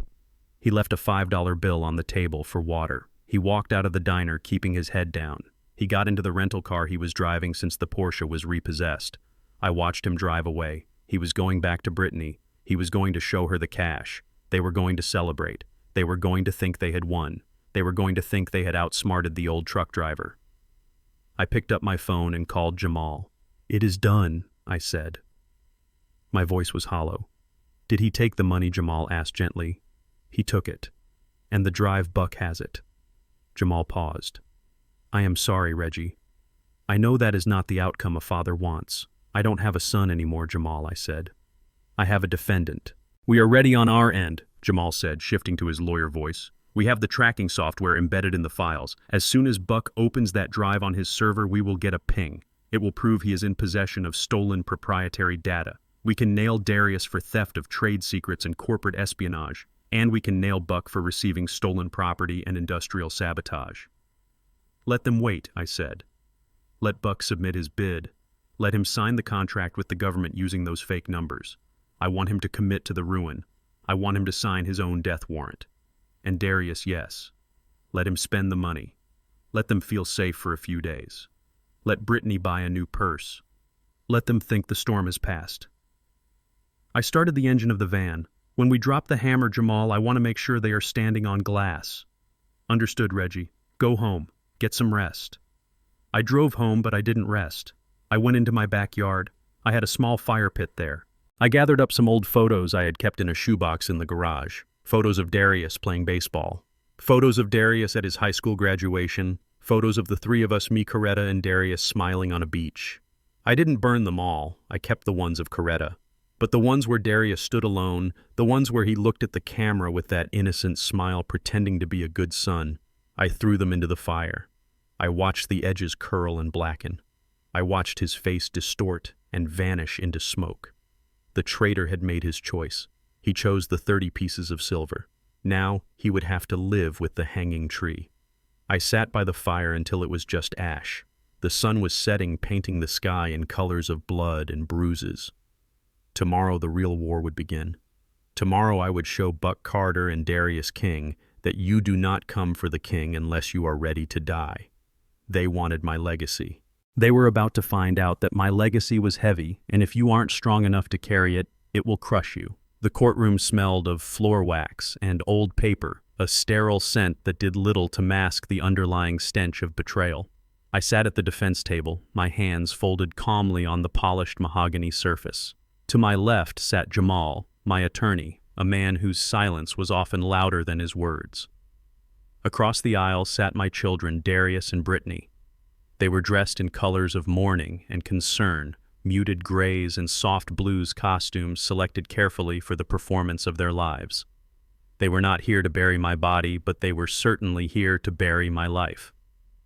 The hearing for the permanent guardianship had begun an hour ago, and I had watched in silence as the people I had raised, the children I had carried on my shoulders and comforted through nightmares, painted a portrait of a man I did not recognize. Darius took the stand first. He adjusted his tie, a nervous habit he had retained from childhood, though now it seemed more like a calculated pause to gather his lies. He looked at the judge, the Honorable Justice Henderson, with wide, pleading eyes. He spoke of my supposed decline with a rehearsed sorrow that made my stomach turn. He told the court that I had become a danger to myself. He invented incidents that never happened. He described a Tuesday afternoon when I allegedly left the gas stove on for hours, filling the house with fumes, claiming he had arrived just in time to save me from an explosion. I remembered that Tuesday. I had been in the garden planting hydrangeas, and the stove had been cold all day. He spoke of my confusion, claiming I often forgot his name or mistook him for my late brother. He said I wandered the streets at night looking for a wife who had been dead for 5 years. The judge listened intently, his pen scratching against his notepad, recording these fabrications as facts. I saw the judge look at me, his eyes filled with that terrible, condescending pity reserved for the broken and the senile. He saw an old man in a suit that was perhaps a few years out of fashion, sitting quietly while his devoted son tried to save him from his own deteriorating mind. He did not see the rage burning a hole in my chest. He did not see the clarity with which I observed every micro-expression on my son's face. Then it was Brittany's turn. If Darius was the concerned protector, Brittany played the role of the overwhelmed caregiver. She wept. She actually produced tears, dabbing them away with a white handkerchief she must have bought specifically for this theater. She told the court how heartbreaking it was to watch her hero fade away. She described financial mismanagement, claiming I had been giving money away to strangers, that I was falling victim to scams, and that my bank accounts were bleeding dry due to my incompetence. She said she only wanted to preserve what was left of the family estate for my own care. She used words like assisted living and 24-hour monitoring. She painted a picture of a man who was a shell, a ghost, haunting his own home, needing his children to take the wheel before he drove off a cliff. It was a masterclass in manipulation. I wondered where they had learned this. Coretta and I had taught them honesty. We had taught them the value of $1 earned through sweat, not theft. We had taught them that family was a fortress of safety, not a hunting ground. Somewhere along the way, between the expensive schools and the city life, they had lost their souls. They looked at me not as a father, but as an asset to be liquidated, an obstacle to be removed. The final nail in the coffin they were building for my freedom was Dr. Aris. I had never met this man in my life before he walked into the courtroom. He was a small man with glasses perched on the end of his nose and credentials that sounded impressive when listed rapidly. He claimed to be a specialist in geriatric cognitive decline. He presented a file thick with medical jargon and test results. He spoke of aggressive dementia and rapid deterioration. He testified that he had reviewed my case file, a file constructed entirely from the lies my children had fed him, and concluded that I lacked the capacity to make legal, financial, or medical decisions. He spoke with such authority, such clinical detachment, that even I almost believed him for a second. He described a brain riddled with holes, a mind that was no longer a captain of its own ship. He recommended immediate and total guardianship be awarded to the next of kin. He looked at Darius and Brittany and nodded, a professional conspirator acknowledging his employers. The atmosphere in the room shifted heavily against us. The air grew thick and suffocating. Judge Henderson leaned back in his chair, removing his reading glasses. He looked from the doctor to my children, and then finally to me. His expression was soft, too soft. It was the look of a man who had already made up his mind. He saw a tragedy, a common story of aging and the burden it places on the younger generation. He saw two children stepping up to do the hard thing. He was ready to grant them everything they wanted. I looked over at the plaintiff's table. Darius was studying his fingernails, trying to hide a smirk. But Brittany could not help herself. She looked directly at me. Her eyes were dry now, the tears miraculously evaporated. She offered me a smile. It was not a smile of comfort. It was a smile of triumph. It was a predator standing over its prey, baring its teeth before the final bite. That smile said everything. It said, "We won, old man. You are finished. Everything you built is ours." I sat there frozen in the amber of that moment. I felt the weight of 40 years of fatherhood crushing me. I remembered teaching Brittany to ride a bike. I remembered Darius's graduation. I remembered the nights I worked double shifts so they would never know the hunger I grew up with. And this was my reward, this public humiliation, this theft of my dignity. But I did not break. I did not shout. I did not rise to defend myself with angry words that would only prove their claims of instability. Instead, I reached into my pocket. My fingers found the cold, smooth metal of the gold ring, Coretta's wedding band. I rubbed my thumb over it, feeling the small scratch on the inside band where she had once caught it on a file cabinet in 1982. It was my talisman. It was my reminder that truth does not shout. Truth waits. I looked at Jamal. He had been silent throughout the entire proceedings, taking notes, watching, waiting. He had let them spin their web. He had let them hang themselves with their own confidence. He caught my eye and gave a nearly imperceptible nod. It was time. The judge cleared his throat, preparing to deliver his ruling. He reached for his gavel, ready to seal my fate and hand my life over to the two wolves sitting across the aisle. Based on the testimony provided, Judge Henderson began, his voice booming with the weight of the law, and the expert opinion of Dr. Aris, it appears clear to this court that Mr. Reginald Davis is in need of assistance. The evidence of cognitive decline is substantial, and the concern of his children seems well-founded. Brittany's smile widened. Darius finally looked up, his face masks of relief and greed. They were already spending the money in their heads. They were already selling the house. They were already erasing me. Jamal stood up. The movement was smooth, sudden, and commanding. He did not slam his hand on the table. He simply rose to his full height, buttoned his suit jacket, and projected his voice to the back of the room. "Your Honor," Jamal said, his voice cutting through the judge's monologue like a razor through silk, "before you issue your ruling, the defense has a matter of critical importance to address." The judge frowned, annoyed at the interruption. "Counselor, you had your opportunity to cross-examine. We are moving to the ruling." "With all due respect, Your Honor," Jamal continued, not yielding an inch of ground. "This is not a matter of cross-examination. This is a matter of perjury. This is a matter of a conspiracy to defraud this court." A ripple of murmurs went through the few spectators in the gallery. Darius shifted in his seat, his confidence flickering. Brittany's smile vanished, replaced by a sharp, cold look of confusion. "These are serious accusations, Counselor," Judge Henderson warned, his brow furrowing. "You had better have something substantial to back them up, or I will hold you in contempt." "I have more than substantial, Your Honor," Jamal said. He picked up a small black remote control from the table and pointed to the large monitor that had been set up dormant to the side of the witness stand. "We did not wish to interrupt the narrative my client's children were constructing because it was essential that they complete their lies under oath. Now that they have done so, we are ready." I kept my hand on Coretta's ring. I felt a strange calm wash over me. The storm had raged, the wind had howled, and they thought they had blown the house down. They did not know the foundation was made of iron. Jamal walked to the center of the room. He did not look at the doctor. He did not look at the judge. He looked directly at Darius and Brittany. "They claim their father is confused," Jamal said. "They claim he forgets conversations. They claim he is dangerous. They claim they are motivated by love." He turned to the judge. "Your Honor, we would like to present Defense Exhibit Number 1. Jamal pressed the button on the remote. The screen flickered to life. The room went silent, a heavy anticipatory silence that pressed against the eardrums. I watched the color drain from Brittany's face. I saw Darius grip the edge of the table until his knuckles turned white. They knew. Deep down in the pit of their greedy stomachs, they suddenly knew that the game had changed. The hunters were about to become the hunted. The screen mounted on the wall flickered to life, cutting through the heavy tension of the courtroom with the cold blue light of a digital recording. The timestamp in the corner indicated a date from only 3 weeks ago. The setting was unmistakable. It was the dimly lit parking lot of a high-end steakhouse, the kind of place Darius liked to go to celebrate deals he had not yet closed. The camera angle was high and wide, likely from a security camera, but the resolution was sharp enough to see the faces clearly. There, leaning against a silver sedan, stood Brittany. She was not crying in this footage. She looked impatient, checking her watch, tapping her foot on the asphalt. A moment later, a figure approached her. It was Dr. Eris. The man who had just testified under oath that my brain was turning to mush was now on screen, looking over his shoulder nervously. The audio was a bit muffled at first, capturing the wind and the distant hum of traffic. But then Jamal adjusted the volume and the voices became crystal clear.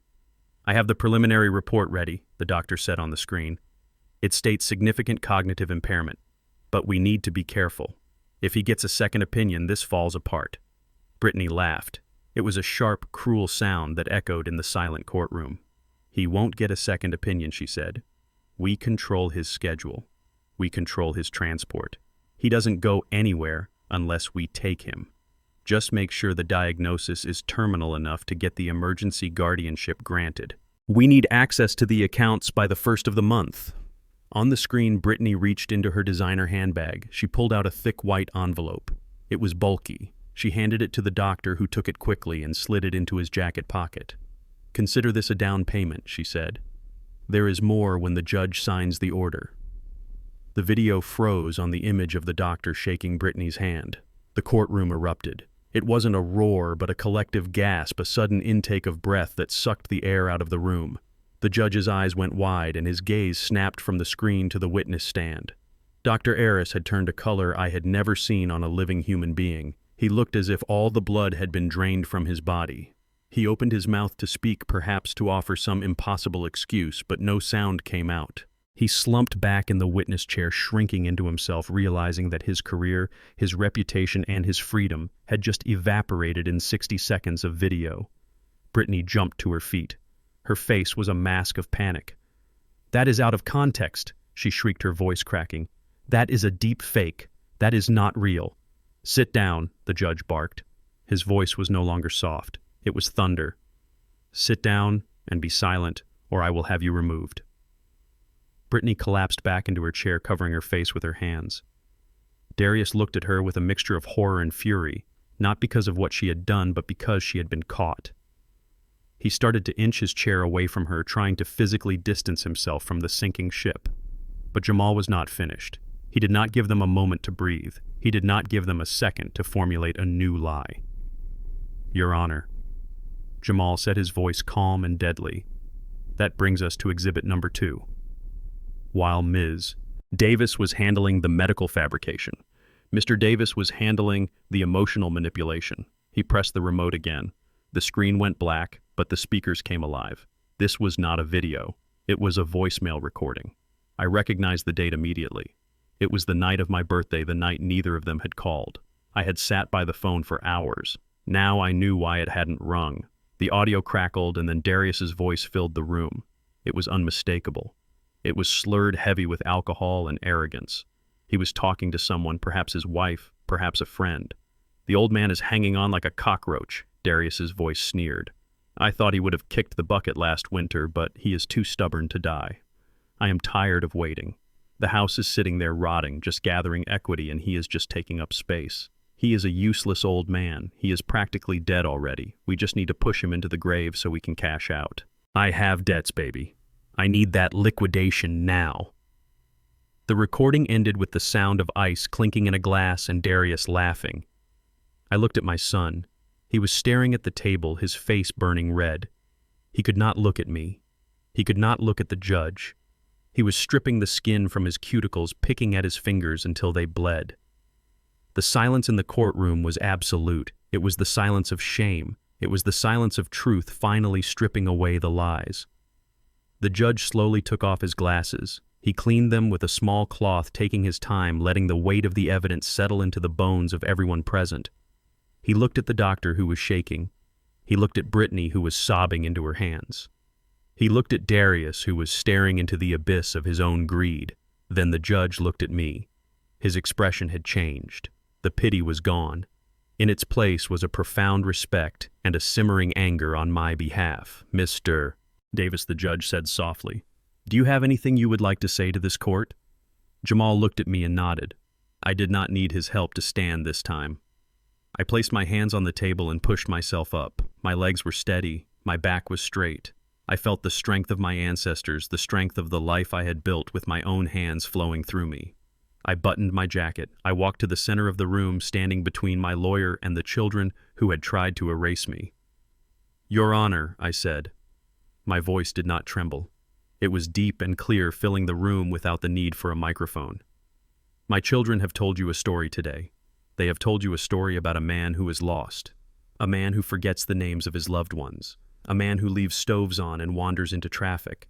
They have told you that I am a shell." I paused, looking directly at Dr. Aris. This man, whom I have never met before today, testified that my mind is gone. He claimed I cannot make decisions.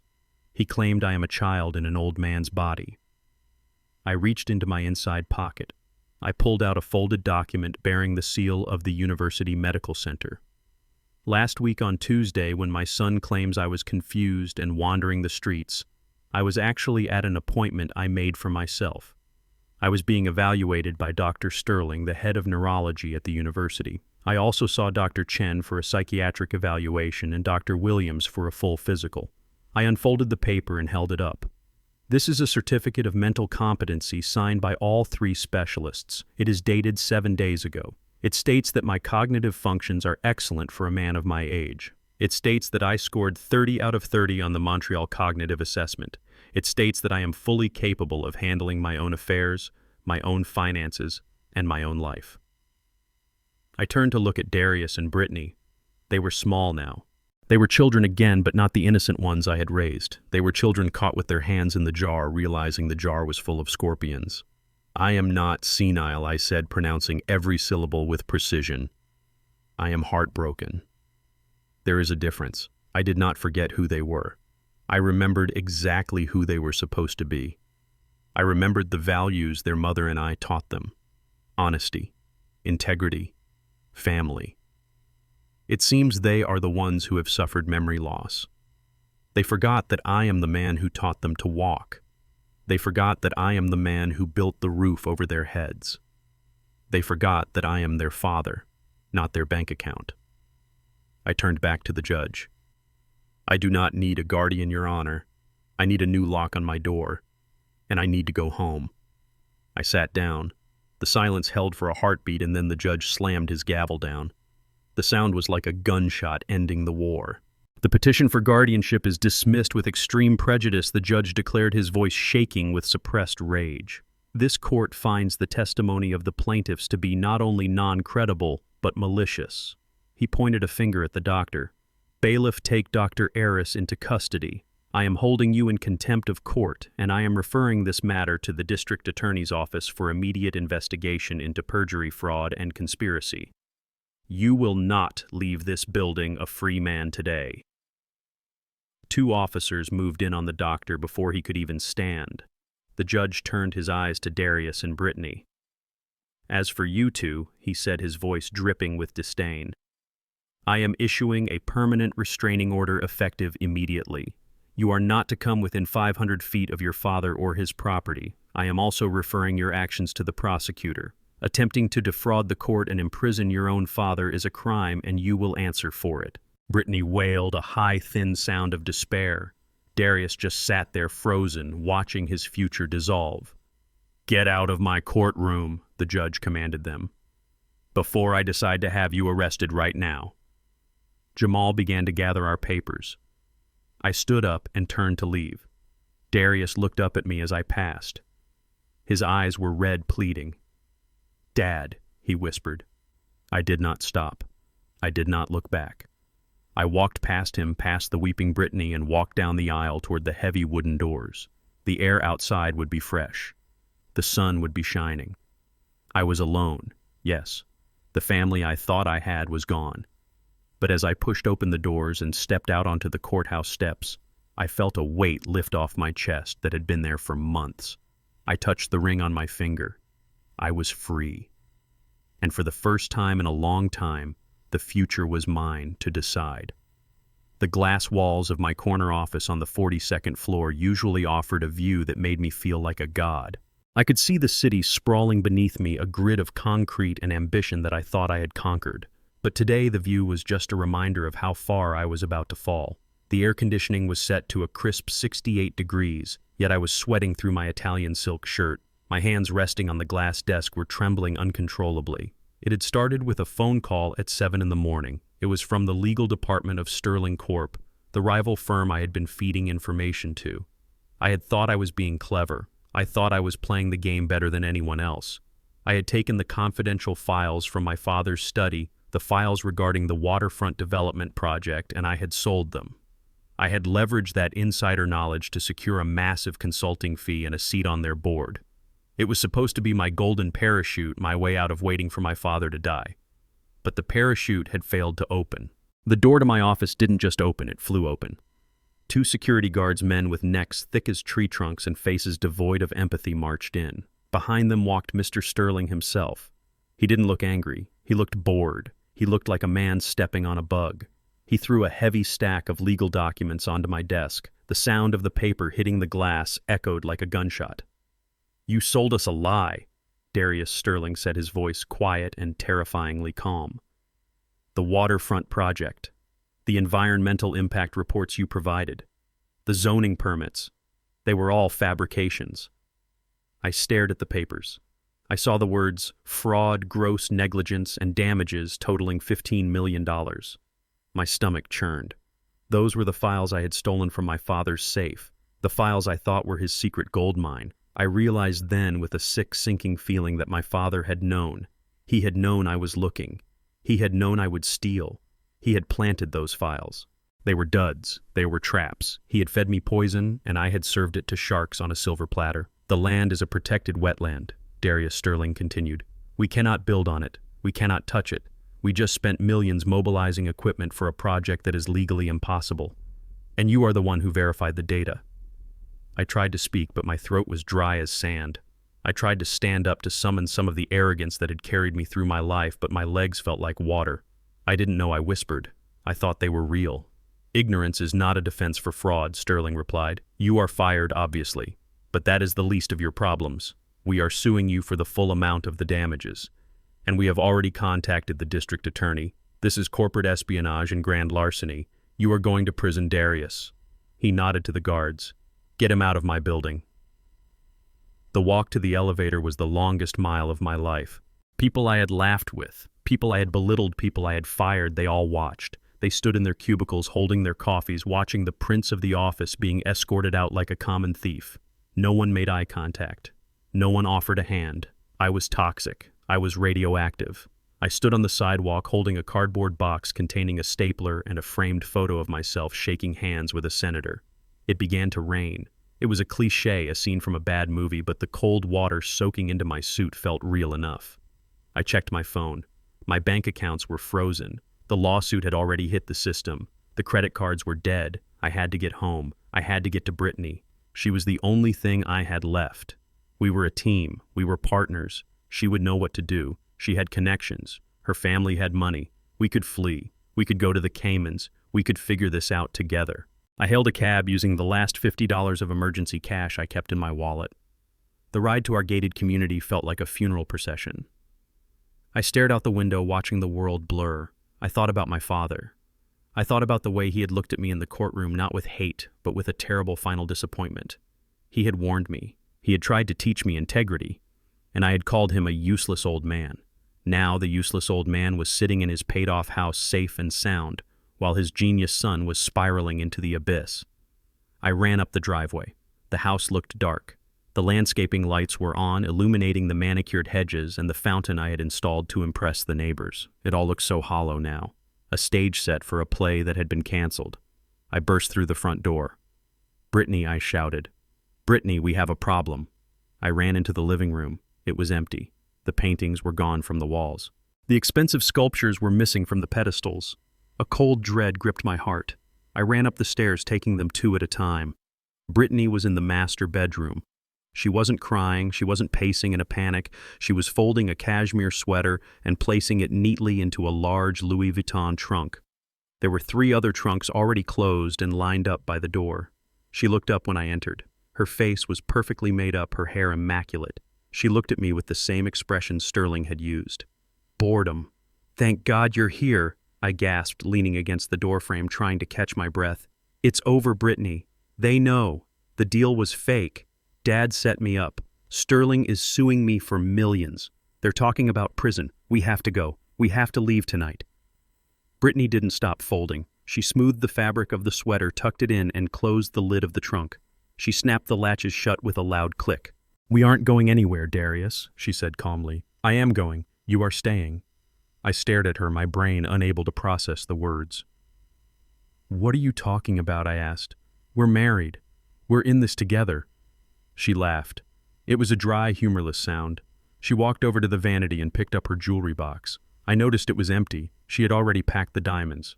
"We were in this together when there was a payout," she said. "I married a man with a future. I married a man who was going to inherit a fortune and run a company. I did not marry a felon with negative net worth." She walked past me, dragging the heavy trunk with surprising strength. I reached out and grabbed her arm. "Brittany, please," I begged. "I'm scared. I don't have anyone else. You can't just leave me. I love you." She stopped. She looked down at my hand on her arm, her lip curling in disgust. She pulled her arm away as if my touch were infectious. "Love," she scoffed. "You don't know what love is, Darius. You don't love me. You love that I look good on your arm. You love that I help you spend money, and I don't love you. I tolerated you. I tolerated your arrogance, your drinking, your stupidity. I tolerated it because you promised me the world. Well, the world just foreclosed on you." She signaled to the hallway. I turned to see 2 men in moving uniforms standing there. They weren't moving my things. They were moving hers. "I checked the accounts this morning, Darius," she said, walking toward the stairs. "Before they froze everything. I managed to transfer what was left of the liquid cash into an offshore account in my name. Consider it severance pay for the time I wasted on you. You stole my money." I screamed, the betrayal cutting deeper than the lawsuit. "It wasn't your money," she said over her shoulder. "It was your father's money that you stole. I'm just stealing it from a thief. There is no honor among us, darling. You should know that better than anyone." She walked down the stairs, her heels clicking on the hardwood floor. I followed her, stumbling, crying now. I was a child again, a lost, pathetic child, chasing after the only person who could validate me. "Brittany, wait," I sobbed. "Where will I go? What will I do?" She stopped at the front door. The movers loaded the last trunk into a waiting black SUV. She turned to me one last time. The porch light illuminated her face. She looked beautiful and cruel, a statue made of ice. "I really don't care, Darius," she said. "Go to prison. Go to the streets. Just don't come to me. I have already filed the divorce papers. My lawyer will be in touch. Although looking at you now, I doubt you can afford a lawyer." She stepped out into the night. The door closed with a heavy thud. I heard the lock click. I heard the engine of the SUV start and the tires crunch on the gravel driveway. Then there was silence. I stood alone in the hallway of the empty house. The darkness pressed in on me. I had no job. I had no money. I had no wife. I had no father. I slid down the wall until I was sitting on the cold floor. I looked at my hands. They were empty. I had tried to grab everything, to hold on to the world with a grip of greed and entitlement, and in doing so, I had let go of the only things that actually mattered. The silence of the house was absolute, a heavy blanket that suffocated me. I closed my eyes and waited for the police to arrive. There was nothing else to do. The performance was over. The curtain had fallen, and I was the only one left on the stage. The neon sign outside the motel room buzzed with the sound of a dying insect. It flickered pink and blue, casting long, twitching shadows across the stained carpet. I was sitting on the edge of the bed, a mattress that smelled of stale smoke and other people's failures. My suit, the one that had cost $3,000 just a week ago, was crumpled and stained with rain and sweat. It was the only thing I had left.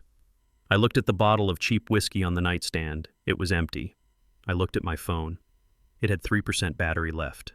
My life had been reduced to single digits. 3% battery. $0. Zero wife. Zero future.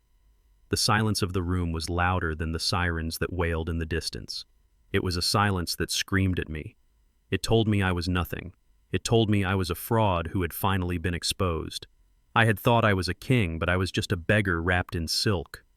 I picked up the phone. My thumb hovered over the contact list.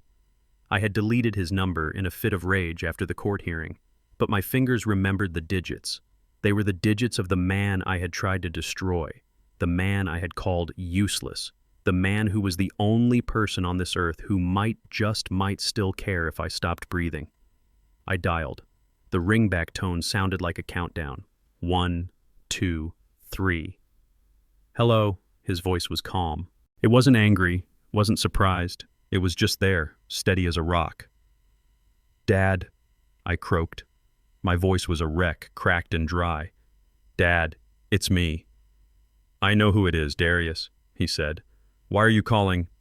I have nothing. I sobbed. The dam broke. The arrogance was gone, washed away by the cold reality of my situation. Brittany left. She took everything.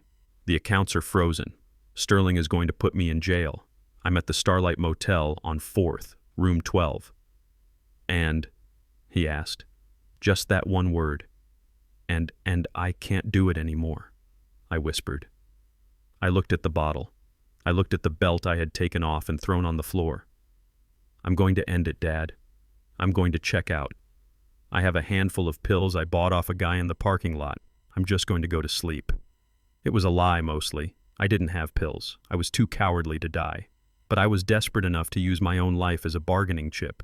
It was the last card I had to play, the sympathy card. There was a long silence on the other end. I held my breath, waiting for him to panic, waiting for him to beg me to stop, to tell me he was sending a car, sending money, sending salvation. Stay there, Reggie said. I'm coming. The line went dead. I slumped back onto the bed. I had won. He was coming. He would see me like this, broken and pathetic, and his fatherly instincts would kick in. He would fix it. He always fixed it. He would pay off Sterling. He would hire the best lawyers. He would let me come home. I would have to apologize, sure. I would have to play the prodigal son for a while. But I could do that. I could act humble if it meant getting my life back. An hour passed. Then 2. I paced the small room rehearsing my speech. I washed my face in the dirty sink, trying to look presentable but still pitiful. Then there was a knock on the door. 3 sharp, distinct raps. I opened it. Reggie stood there. He was wearing his old leather jacket, the one that smelled of diesel and rain. He looked at me, his eyes scanning my disheveled appearance, the empty bottle, the desperate room. He didn't look horrified. He looked disappointed. Dad, I said, stepping back to let him in. Thank God. You have to help me. I don't know what to do. Reggie walked into the room. He didn't sit down. He didn't offer a hug. He stood in the center of the carpet looking like a statue of judgment. You said you were going to kill yourself, he said quietly. I was going to, I stammered. I still might. I have nothing, Dad. My life is over. Your life as a parasite is over, he corrected me. Your life as a man hasn't even begun. I need money, I blurted out. Just for a lawyer, just to get Sterling off my back. I can pay you back. I have contacts. I can start a consulting firm. I just need seed capital. Reggie reached into his jacket. My heart leaped. Was it a checkbook? Was it cash? He pulled out a manila envelope. It was thick, but it didn't feel like money. He tossed it onto the bed. It landed with a heavy thud. What is this? I asked, reaching for it. Open it, he said. I tore open the clasp. I pulled out the papers. My hand shook as I tried to read them in the dim light. It wasn't a check. It wasn't a legal document transferring the house to me. It was an employment application. Davis Logistics and Transport. It was a job application for a driver. I stared at it confused. I looked up at him. What is this? I asked. Is this a joke? It is not a joke, Reggie said. It is an offer. A driver. I scoffed, a flash of my old arrogance returning. You want me to drive a truck, Dad? I have an MBA. I was on the board of directors. I don't drive trucks. You are a felon, Reggie said, his voice hard as steel. Or you will be soon. You are bankrupt. You have no home. You have no wife. And you have no skills that anyone in the corporate world is willing to pay for anymore, because you proved you cannot be trusted. He took a step closer to me. The room seemed to shrink. You called me crying, he said. You threatened to take your own life because you lost your money. You think that is what makes a man, the balance in his bank account. He pointed a finger at the application. I started this company with one truck, he said. A 1972 Ford, no air conditioning. The seat was torn, the engine overheated if you looked at it wrong. I drove 18 hours a day. I slept in the cab. I ate out of cans. I missed your first steps because I was hauling steel across state lines to put food on your table. I know the story, Dad, I groaned. You worked hard. We get it. No, you don't get it, Reggie shouted. The sound was so loud in the small room that I flinched. You don't get it at all. You think that money just appeared. You think you were entitled to it. You looked at me and you saw a bank. You saw a resource to be mined. He took a deep breath, composing himself. I built a life, he said softly. I built a legacy, and I made a mistake. I tried to give you the life I never had. I sheltered you from the sweat. I sheltered you from the struggle, and in doing so, I crippled you. I raised a son who doesn't know how to survive. He looked me in the eye. There is no inheritance, Darius, he said. The words hung in the air. What? I whispered. The money, he said. The investments, the estate. It is gone. I put it all into a trust yesterday. A trust for the victims of family fraud. A trust for scholarships for kids who actually want to work. You will not see a single dime of my money when I die. Not one red cent. I felt the blood drain from my face. You can't do that. That's my money. It was never your money, he snapped. It was mine, and now it belongs to the world. He pointed at the envelope on the bed. That, he said, is the only thing I have left to give you. An opportunity. I looked down at the paper. Position long-haul driver. Starting salary minimum wage. You want me to work for you? I asked, my voice trembling. No, he said. I want you to work for yourself. You start at the bottom. You learn the routes. You load the cargo. You change the tires. You sleep in the cab. You feel the road under you. You learn what it means to earn $1, not steal it. And if I refuse, I asked. Reggie shrugged. Then you can stay here. You can wait for the police to come. You can rot in this motel room. It is your choice. He turned and walked toward the door. He put his hand on the knob, then paused. He looked back at me one last time. I sat in that driver's seat for 30 years, Darius, he said. It is a hard seat. It is lonely, but it is honest. If you want to be a man, if you want to find out who you really are when the suits and the lies are stripped away, you start there. You start in the seat. He opened the door. The cool night air rushed in, smelling of rain and asphalt. The truck is parked outside, he said. Key is in the ignition. Route starts at dawn. Don't be late. He walked out. He didn't look back. He got into his own car and drove away, leaving me standing in the open doorway of a cheap motel room. I looked at the application on the bed. I looked at the empty whiskey bottle. I looked at the darkness outside. I was alone. Truly, completely alone. The safety net was gone. The parachute had burned. There was no one coming to save me. I walked over to the bed. My hands were shaking as I picked up the paper. I stared at the logo of the company my father had built. I remembered being a little boy sitting on his lap in the cab of that old truck pretending to steer. I remembered how strong his hands looked on the wheel. I remembered how he used to smile at me before the greed, before the lies, before I became this monster. I wiped the tears from my face. I grabbed the cheap pen from the nightstand. I sat down on the edge of the stained mattress. And for the first time in my life, I didn't plot. I didn't scheme. I didn't look for the easy way out. I wrote my name, Darius Davis. It was just a name on a piece of paper. But as the ink dried, I felt a strange sensation in my chest. It wasn't hope. It was too small, too fragile to be hope. But it was something. It was a start. I stood up. I grabbed my jacket. I left the suit, the expensive ruined suit, lying on the floor. I didn't need it where I was going. I walked out of the room, closing the door on the wreckage of my past. In the parking lot, under the flickering street lamp, sat a massive 18-wheeler. It was white, with the blue logo of Davis Logistics on the side. It looked like a beast. It looked terrifying. I climbed up the steps. I opened the heavy door. The cab smelled of old leather and coffee. It smelled like my father. I sat in the driver's seat. It was high up. I could see the road stretching out in front of me, dark and endless. I put my hands on the wheel. It was cold and hard. I turned the key. The engine roared to life, a deep guttural sound that vibrated through my bones. I put the truck into gear.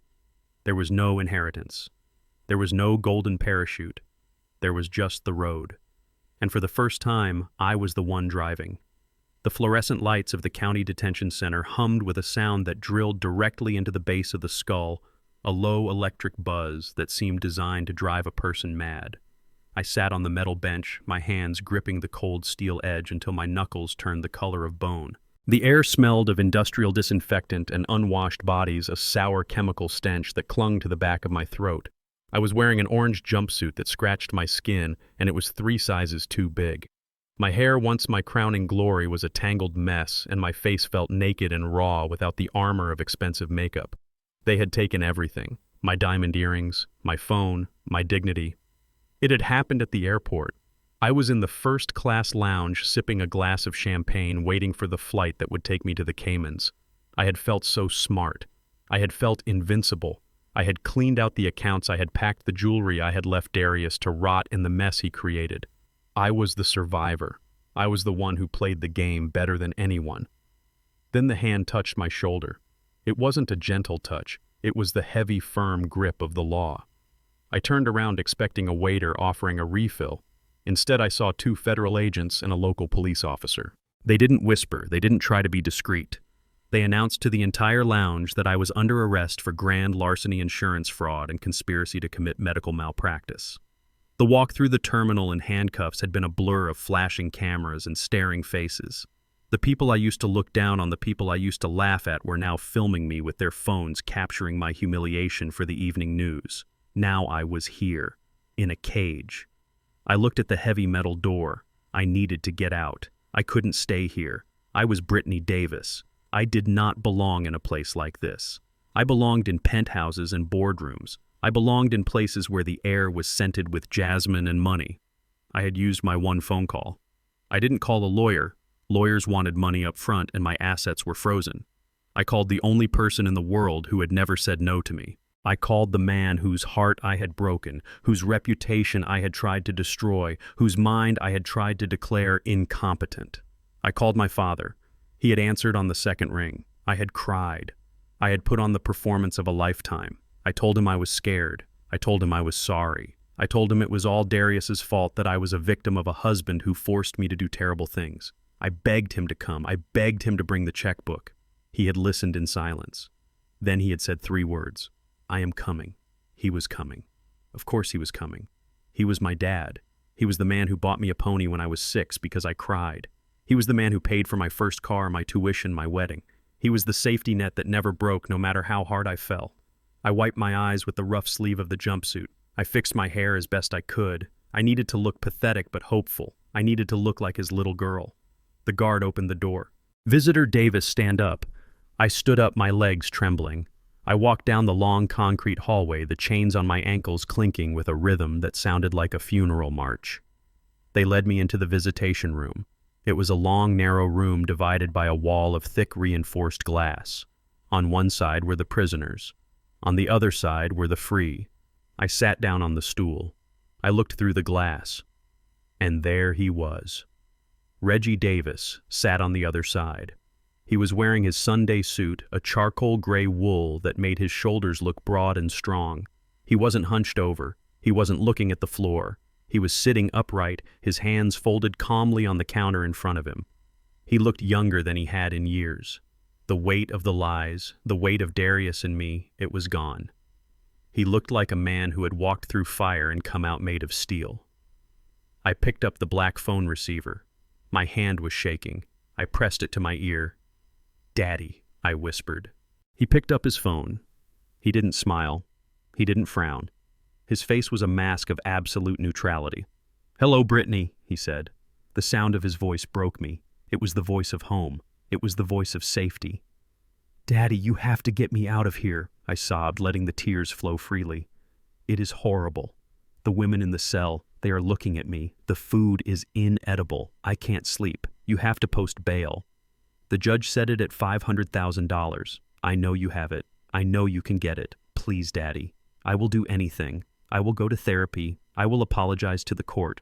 I just need to come home." I waited for the softening in his eyes. I waited for him to reach into his pocket and pull out the check the way he always did. I waited for him to tell me it was going to be okay, but he didn't move. He just looked at me. He looked at me as if I were a stranger he was meeting for the first time. "You stole your mother's jewelry," he said. "You looked at me and you didn't see a father.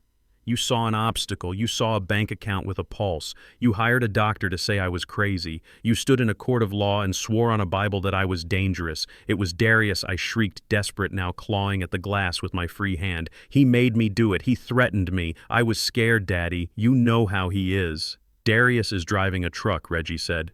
"He is halfway to Ohio by now. He took responsibility. He accepted his consequences. He didn't blame you. He didn't blame me. He got in the truck and he drove." He paused, letting that sink in. "But you are still blaming everyone else. You are still trying to manipulate the one person who loved you more than life itself." "I am your daughter," I whispered. "You can't leave me here." "I am not leaving you here," Reggie said. "You put yourself here." He stood up. He buttoned his jacket. The words were quiet, but they hit me like a slap. I froze. What I stammered. "The necklace," he said. "The sapphire pendant. The one I gave Coretta for our 25th anniversary. The one she wore in her casket. You took it from the safe. They found it in your bag at the airport." I swallowed hard. My throat felt like it was full of glass. I was just keeping it safe." I lied. "I didn't want Darius to sell it. I was protecting it, Daddy." Reggie shook his head slowly. It was a gesture of profound disappointment. "Stop," he said. "Just stop. The lies don't work anymore, Brittany. The video in the courtroom, the bribery, the theft. I saw it all. I heard it all. You didn't steal that necklace to protect it. You stole it because you thought I was going to be locked away in a home, and you wanted to liquidate the assets before anyone noticed. You stole from your mother's memory." He leaned forward closer to the glass. "You tried to erase me, Brittany. You and your brother." He looked down at me through the glass, and his eyes were filled with a sadness so deep it looked like an ocean. "Do you remember when you were 16, he asked. "You screamed at me because I wouldn't let you go to a party. You told me you hated me. You told me you couldn't wait to get away from me. You told me you needed your own space. You told me I was suffocating you." I nodded, remembering the teenage tantrums, remembering the entitlement. "You spent the last 10 years trying to get away from me," Reggie continued. "You moved to the city. You stopped calling. You only came around when you wanted money. You built walls, Brittany. You built walls of lies and greed to keep me out. You wanted to be independent. You wanted to be free of my influence. You wanted a life where you didn't have to answer to anyone." He looked around the small gray visitation room. He gestured to the concrete walls, the steel doors, the armed guards. "You wanted your own space," he said. "Well, look around you. This is it." He placed his hand on the glass for a brief second, not in a gesture of connection, but in a gesture of finality. "Prison is the place with the most personal space in the world, Brittany. No one can touch you here without permission. No one can bother you. You have 4 walls and a bed and all the time in the world to think about who you are. You have total privacy." "Daddy, please," I screamed, dropping the phone, the receiver dangling by its metal cord. "Don't go. Don't leave me." Reggie didn't pick up the phone again. He looked at me one last time. It was a look of closure. He was saying goodbye to the little girl with the pigtails. He was saying goodbye to the daughter he thought he knew. He was saying goodbye to the burden he had carried for too long. He turned his back. He walked toward the door. His steps were steady. He didn't look back. He didn't hesitate. He pushed the heavy door open and walked out into the light, leaving me in the gray, humming silence of the detention center. I watched him go. I watched the door close. I watched my last hope disappear. I sank down onto the floor of the visitation booth. I curled into a ball. The orange jumpsuit scratched my skin. The smell of disinfectant filled my nose. The silence of the room pressed in on me. I was alone. I had wanted the money. I had wanted the freedom. I had wanted the power. I had wanted everything. And in the pursuit of everything, I had lost the only thing that was real. I looked at the glass wall. I saw my own reflection. A woman in orange. A woman with no makeup. A woman with no father. I had my space now. Just like he said, I had all the space in the world, and it was the smallest, coldest, loneliest space I had ever known. The guard opened the door. "Time's up, Davis," he grunted. I stood up. I wiped my face. I walked back toward the cell block, the chains on my ankles rattling a song of consequences that would echo in my ears for a very long time. The space was mine, and I was going to have to live in it. The ink on the contract was still wet, a glistening signature that marked the end of an era and the beginning of a legacy. I sat at the head of the long obsidian conference table in the penthouse suite of the Global Horizons headquarters. The room smelled of expensive leather and filtered air, a stark contrast to the diesel and grease smell that had clung to my skin for the first 30 years of my life. Across from me sat the CEO of the conglomerate, a man younger than Darius with hungry eyes and a smile that had been practiced in a mirror. He looked at the papers as if he had just acquired a kingdom, and in a way he had.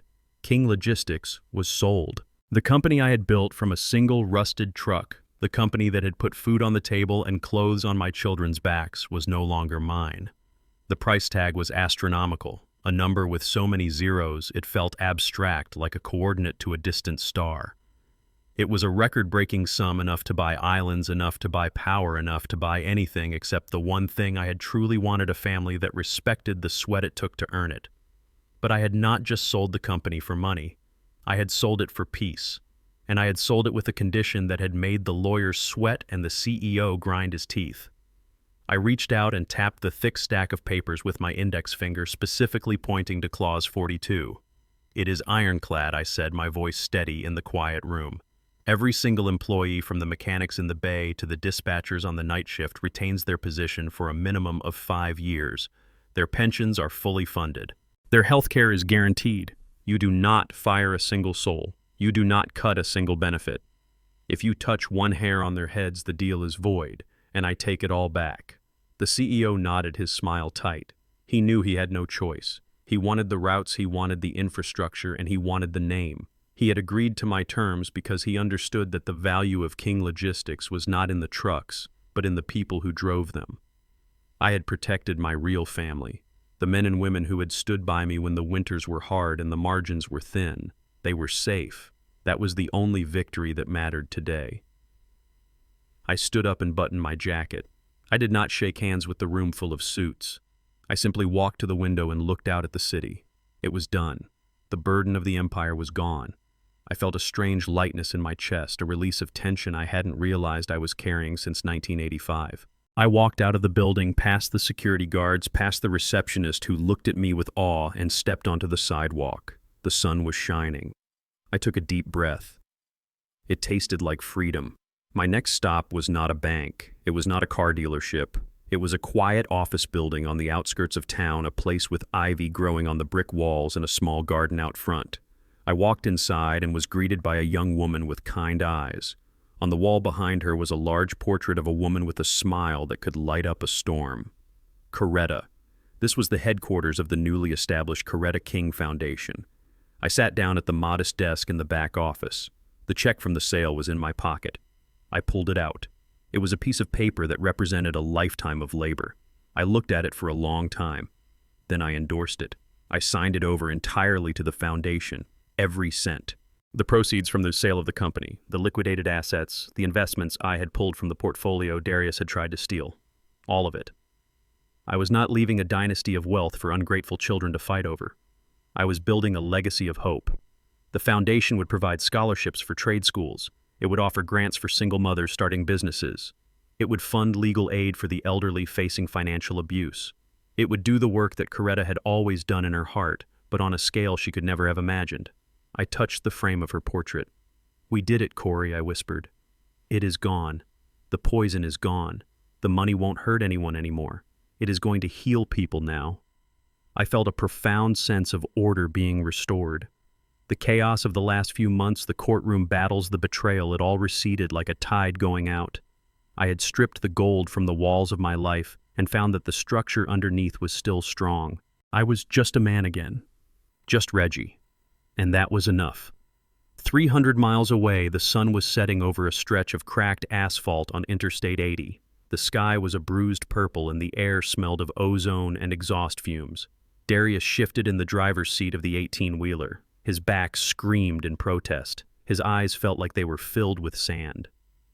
He had been driving for 10 hours straight, hauling a load of lumber to a distribution center in Nebraska. He looked at his hands on the steering wheel. They were not the hands of the board member who had manicures every Friday. They were stained with grease from checking the oil. There was a blister forming on his thumb from handling the heavy cargo straps. His fingernails were dirty. He reached for the lukewarm bottle of water in the cup holder and took a sip. It tasted like plastic. His stomach grumbled. He hadn't eaten since a gas station breakfast burrito at dawn. He thought about the steak tartare he used to order at the club. He thought about the wine list. Those memories felt like they belonged to a different person, a stranger who had died. The truck hit a pothole and the entire cab shuddered. Darius winced as the vibration rattled his spine. This was the reality he had mocked. This was the work he had called menial. He remembered the times he had rolled his eyes when his father talked about the fatigue of the road, about the loneliness of the long haul. He had thought his father was being dramatic. He had thought the money just appeared by magic, that the trucks drove themselves while his father sat in an office.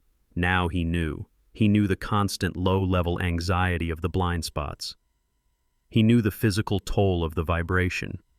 He knew the disrespect of the four-wheelers cutting him off.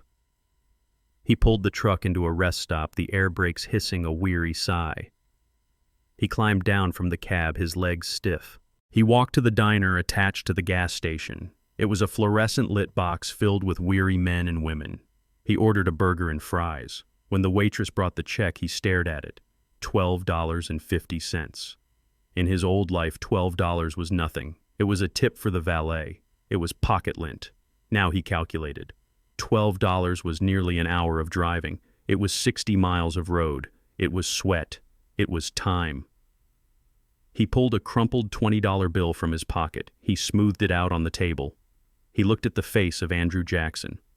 He had earned this bill. He hadn't stolen it. He hadn't inherited it. He hadn't scammed it. He had driven the miles. He had secured the load. He had earned it. He ate the burger slowly, tasting every bite. It was greasy and overcooked, but it tasted better than any meal he had eaten in years. It tasted real.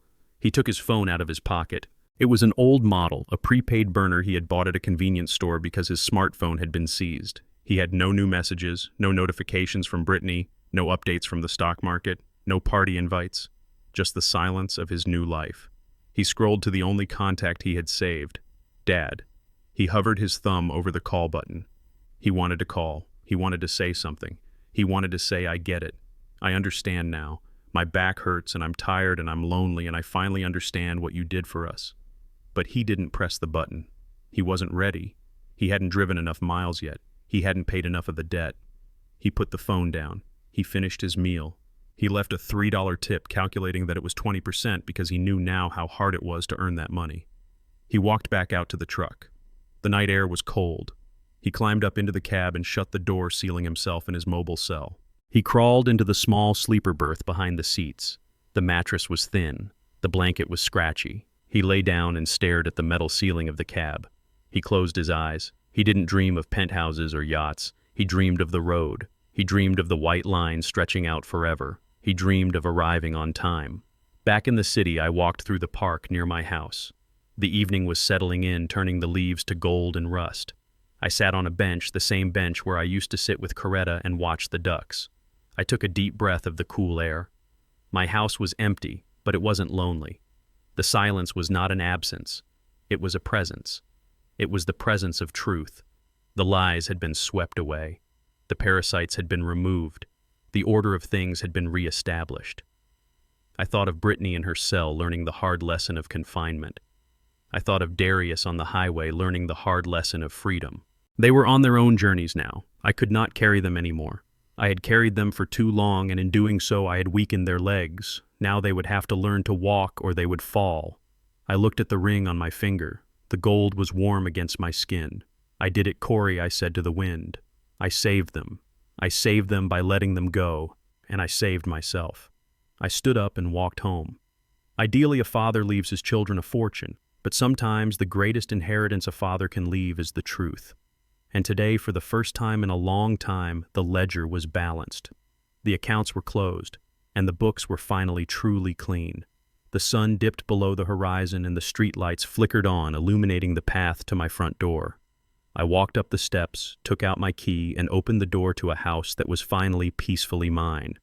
The gentle rhythm of the waves against the hull of the boat was the only sound that mattered. It was a rhythmic, hypnotic percussion that seemed to wash away the noise of the last 40 years. I sat in the stern of the small fishing yacht, a rod in my hand, the line disappearing into the deep, dark blue of the Atlantic. Across from me sat Jamal. He had traded his three-piece suit for a windbreaker and a bucket hat that had seen better days. We didn't speak. We didn't need to.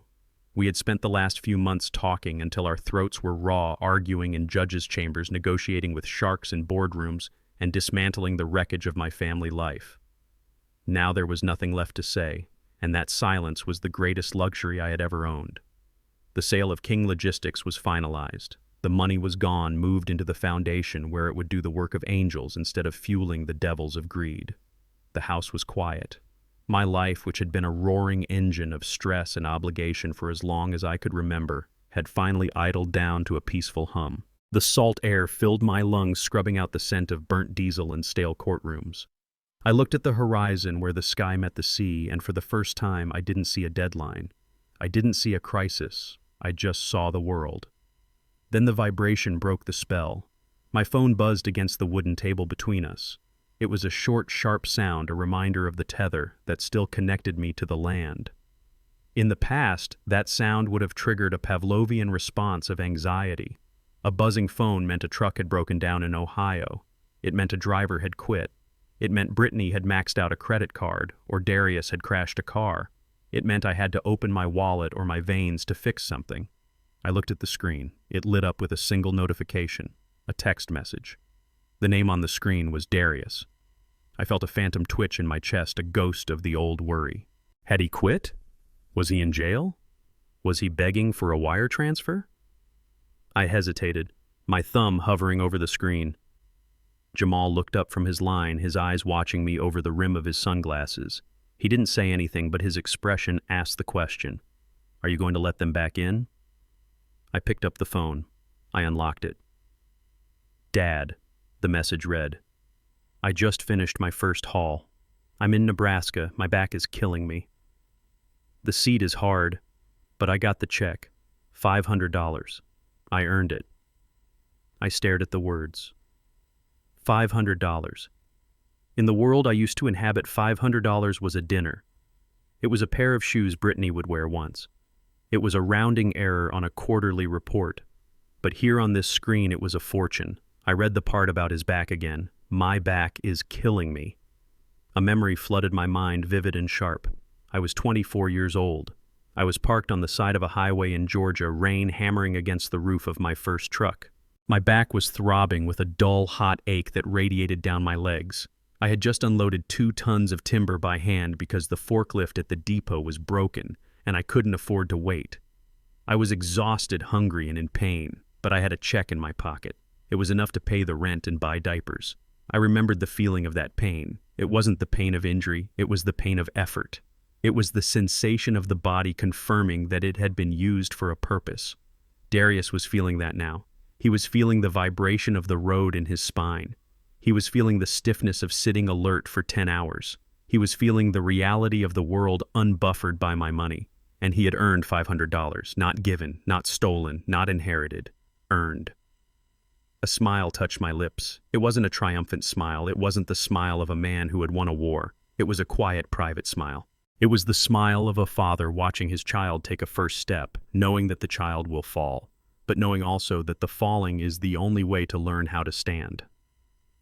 I looked at the text box. My instinct, the instinct that had nearly destroyed us both, was to reply immediately.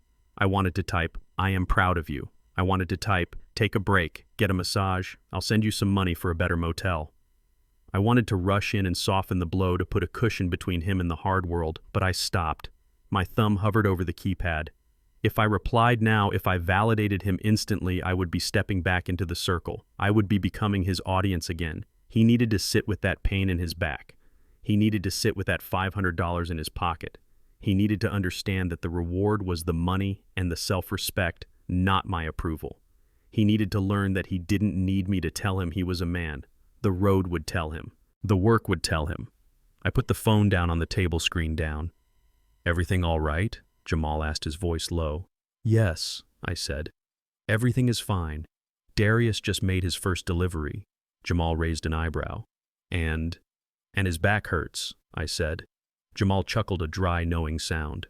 "Good," he said. "Pain is a good teacher. It has a way of focusing the mind." I felt a tug on my line. The rod bent. I reeled it in, the mechanism clicking smoothly.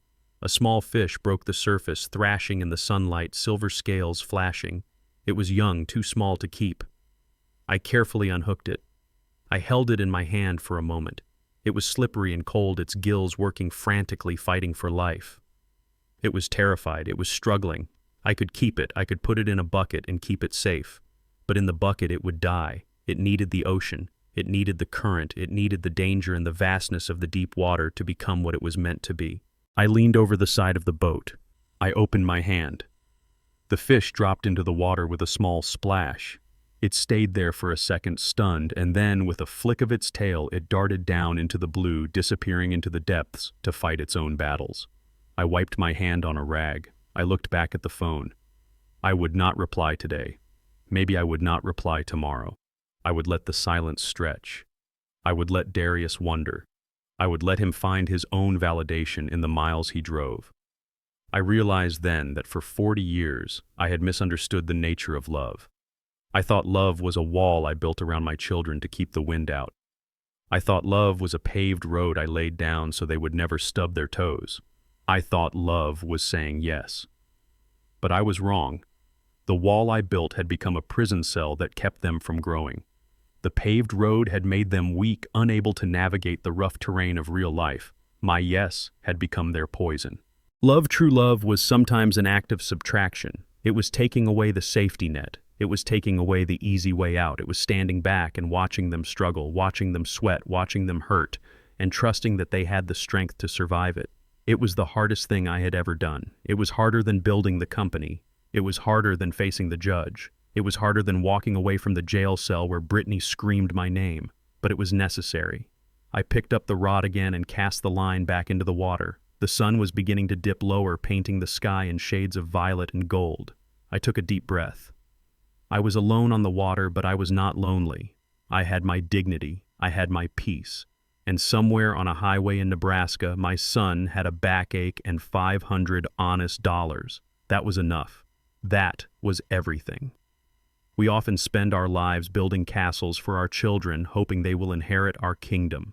We toil in the sun, we break our backs, and we stack the stones high, believing that if we give them a palace, they will be princes and princesses. But I learned the hard way that a castle given without struggle is just a prison of entitlement. When you give a child a kingdom they did not earn, you do not give them power. You give them a handicap. You rob them of the journey that makes the destination meaningful. My son didn't need my fortune. He needed the hunger that built it. He needed the cold nights and the early mornings. He needed the fear of failure and the thrill of survival. By cutting the lifeline, I didn't destroy him. I gave him the only gift that matters, his own spine. I gave him the chance to look in the mirror and see a man, not a beneficiary. Respect isn't inherited, and dignity isn't a transaction. You cannot buy character for your children no matter how much you pay. Sometimes the most loving thing a parent can say is no. No, I will not fix this. No, I will not pay for this. No, I will not save you from yourself. And sometimes the most powerful text you can send, the one that says, "I believe in you," louder than any words, is silence. It is the silence that says, "You can do this on your own." And that is the only legacy worth leaving. True wealth is never found in what is given to us, but in what we forge from our own struggles. A parent's highest calling is not merely to protect their children from the storm, but to teach them how to sail through it. When we shield them from every hardship, we rob them of their own strength. By stepping back, we allow them to discover that their value lies not in their last name or their bank account, but in the resilience of their spirit and the work of their hands. The most enduring legacy is the dignity of self-reliance. If you believe that tough love can sometimes be the truest form of care, hit that like button and share your thoughts in the comments. Did Reggie make the right decision?